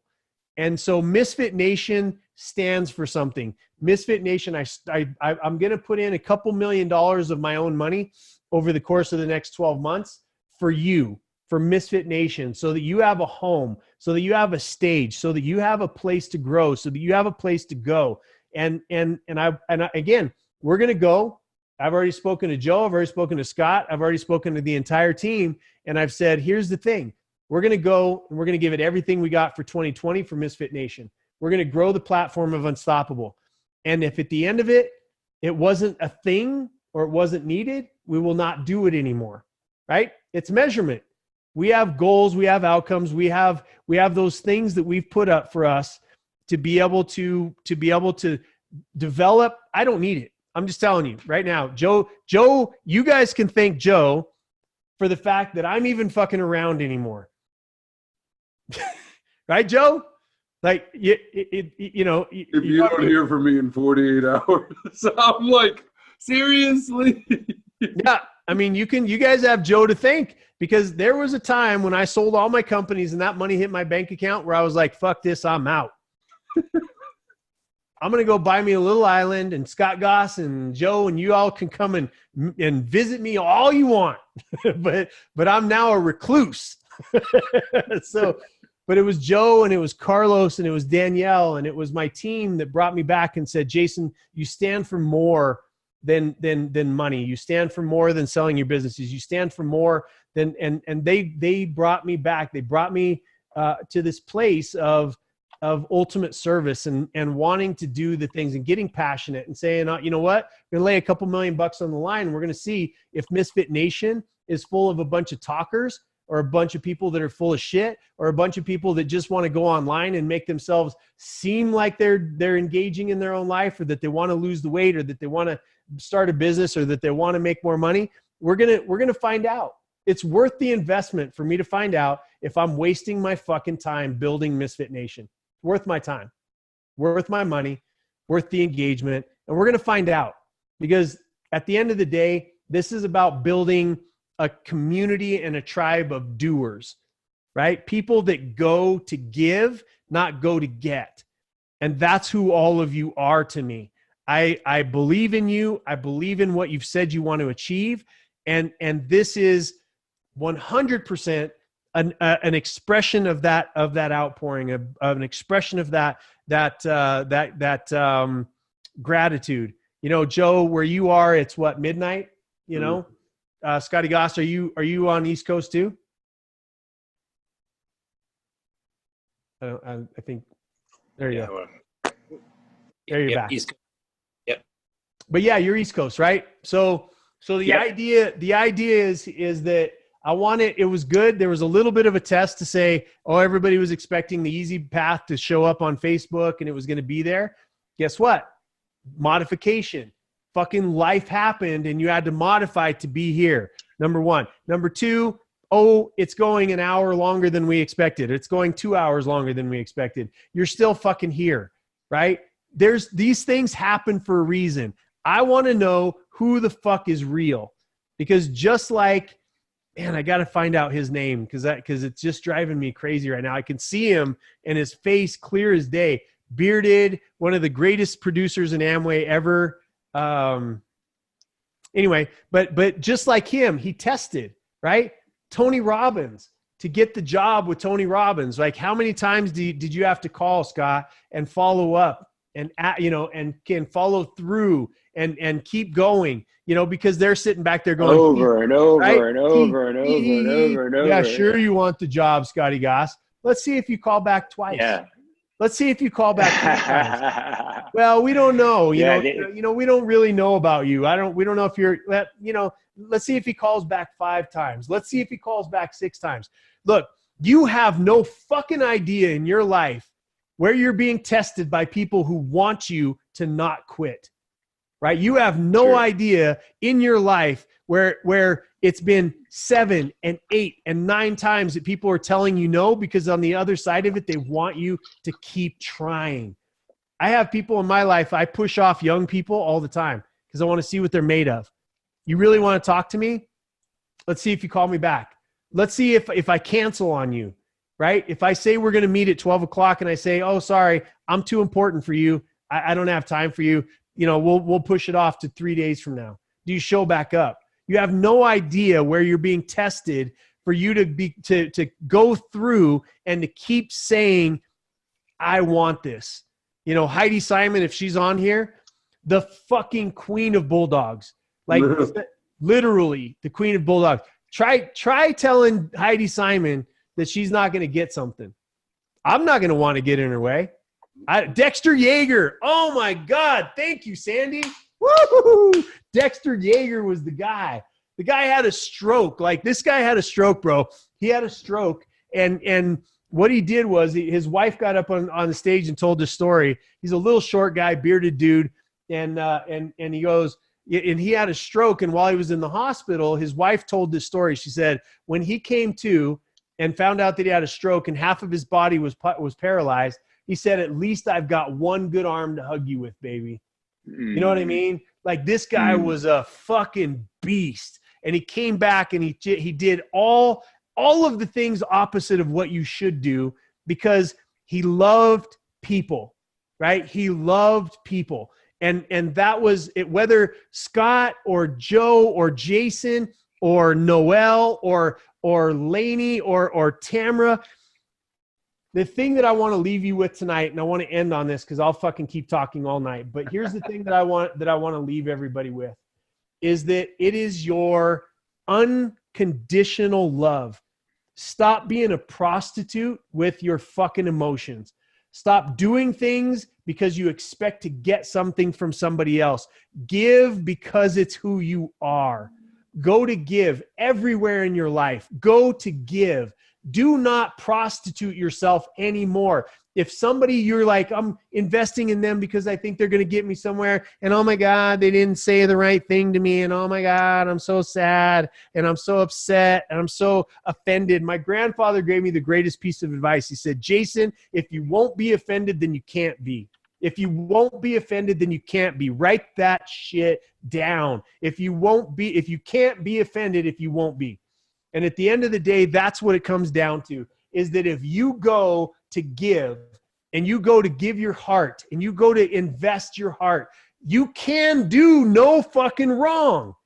You can do no fucking wrong. You may need to adjust your approach. You may need to adjust for you to be able to reach your outcomes. But if you go with love in your heart and you go with pure intent, you can do no fucking wrong. There would be never a time that you trip and fall on your face that there's not somebody to catch you or to pick you up and to dust you off. You have 3 men that are on the screen right now that will help pick you up and dust you off.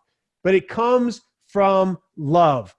right? I've seen Scott Goss do it from stage all over the fucking world. I've seen Joe do it with his children while we're in the middle of a fucking meeting that may end up in $1 million sale, and his daughter comes in and he's hugging her on screen, where most companies would frown down upon that. I'm like, if somebody has a fucking problem with that happening, fuck off. I don't need your money, right? Because that's what we do this shit for. We do it for our family. We do it for each other. And it's fucking messy, to Paul's point. It's messy.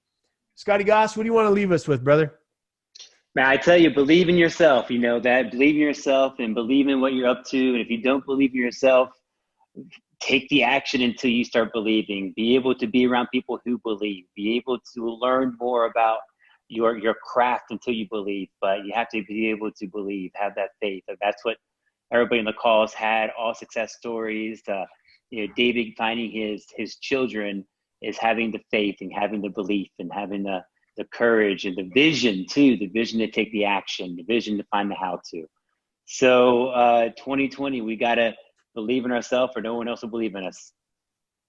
Love it, brother. Thank you, man. Yeah, bro. No, Calo, what do you want to leave us with? I'll be brief, guys. It's an honor to be a part of Misfit Nation, because and I can't tell you how much I appreciate the engagement, the community, the things I get, the things I get to give. And I appreciate your trust, your loyalty, your dedication. It's just really cool to see.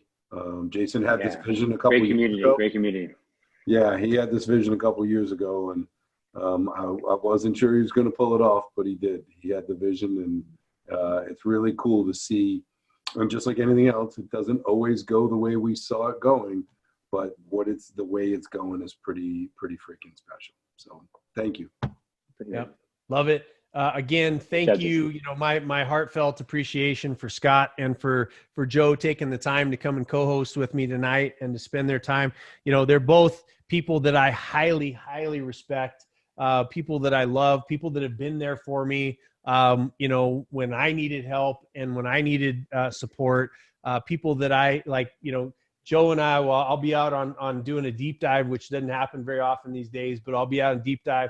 And I'll just sit back and go, I'm not fucking even needed here, because Joe says all the shit that I'm even thinking, and Scotty Goss, you're somebody that I've admired since I met you, your heart, your dedication to the work that you do. I've watched you travel around the world and light up different countries with your heart, with your travels and with your intellect. I'm just honored to be a part of this tribe. We talk about Misfit Nation. I'm proud to be a part of Misfit Nation. Again, Joe said it very, very well. We started out and we said, fuck it, we're going to come up with the Bald Avenger. Let's see what the fuck happens. Okay, we got Misfit Nation. Let's see what the fuck happens, right? And it just keeps growing. It keeps getting power and it keeps gaining momentum. And you all keep making more money and making a difference and starting charities and building charities and completely transforming your bodies and lifting other people up around you. And I just want everybody here that is part of Misfit Nation, maybe you're new to it, to know that you belong to something that matters. And you matter to me. Soap to Hope, we hear a lot from January Riggin, who goes out. She's out tonight. She couldn't be here tonight because she's out taking in the middle of fucking winter, going from prostitution place to prostitution place, taking condoms and clean needles and all this kind of stuff. This is it. This is it, guys. It's you are needed, whether you're a producer or whether you're somebody that's an idea person or whatever it is. No more containment for 2020. Do not undervalue yourself. Step up. Know that we believe in you. Know that we love you. Know that we see the good in you. Know that we see the potential in you. And do not, for the rest of 2020, you can go back to it like Joe said at the beginning, back to being a boring ass adult, January 1st of 2021. But for next year, you're fucking magic and anything is possible. Peace. Peace.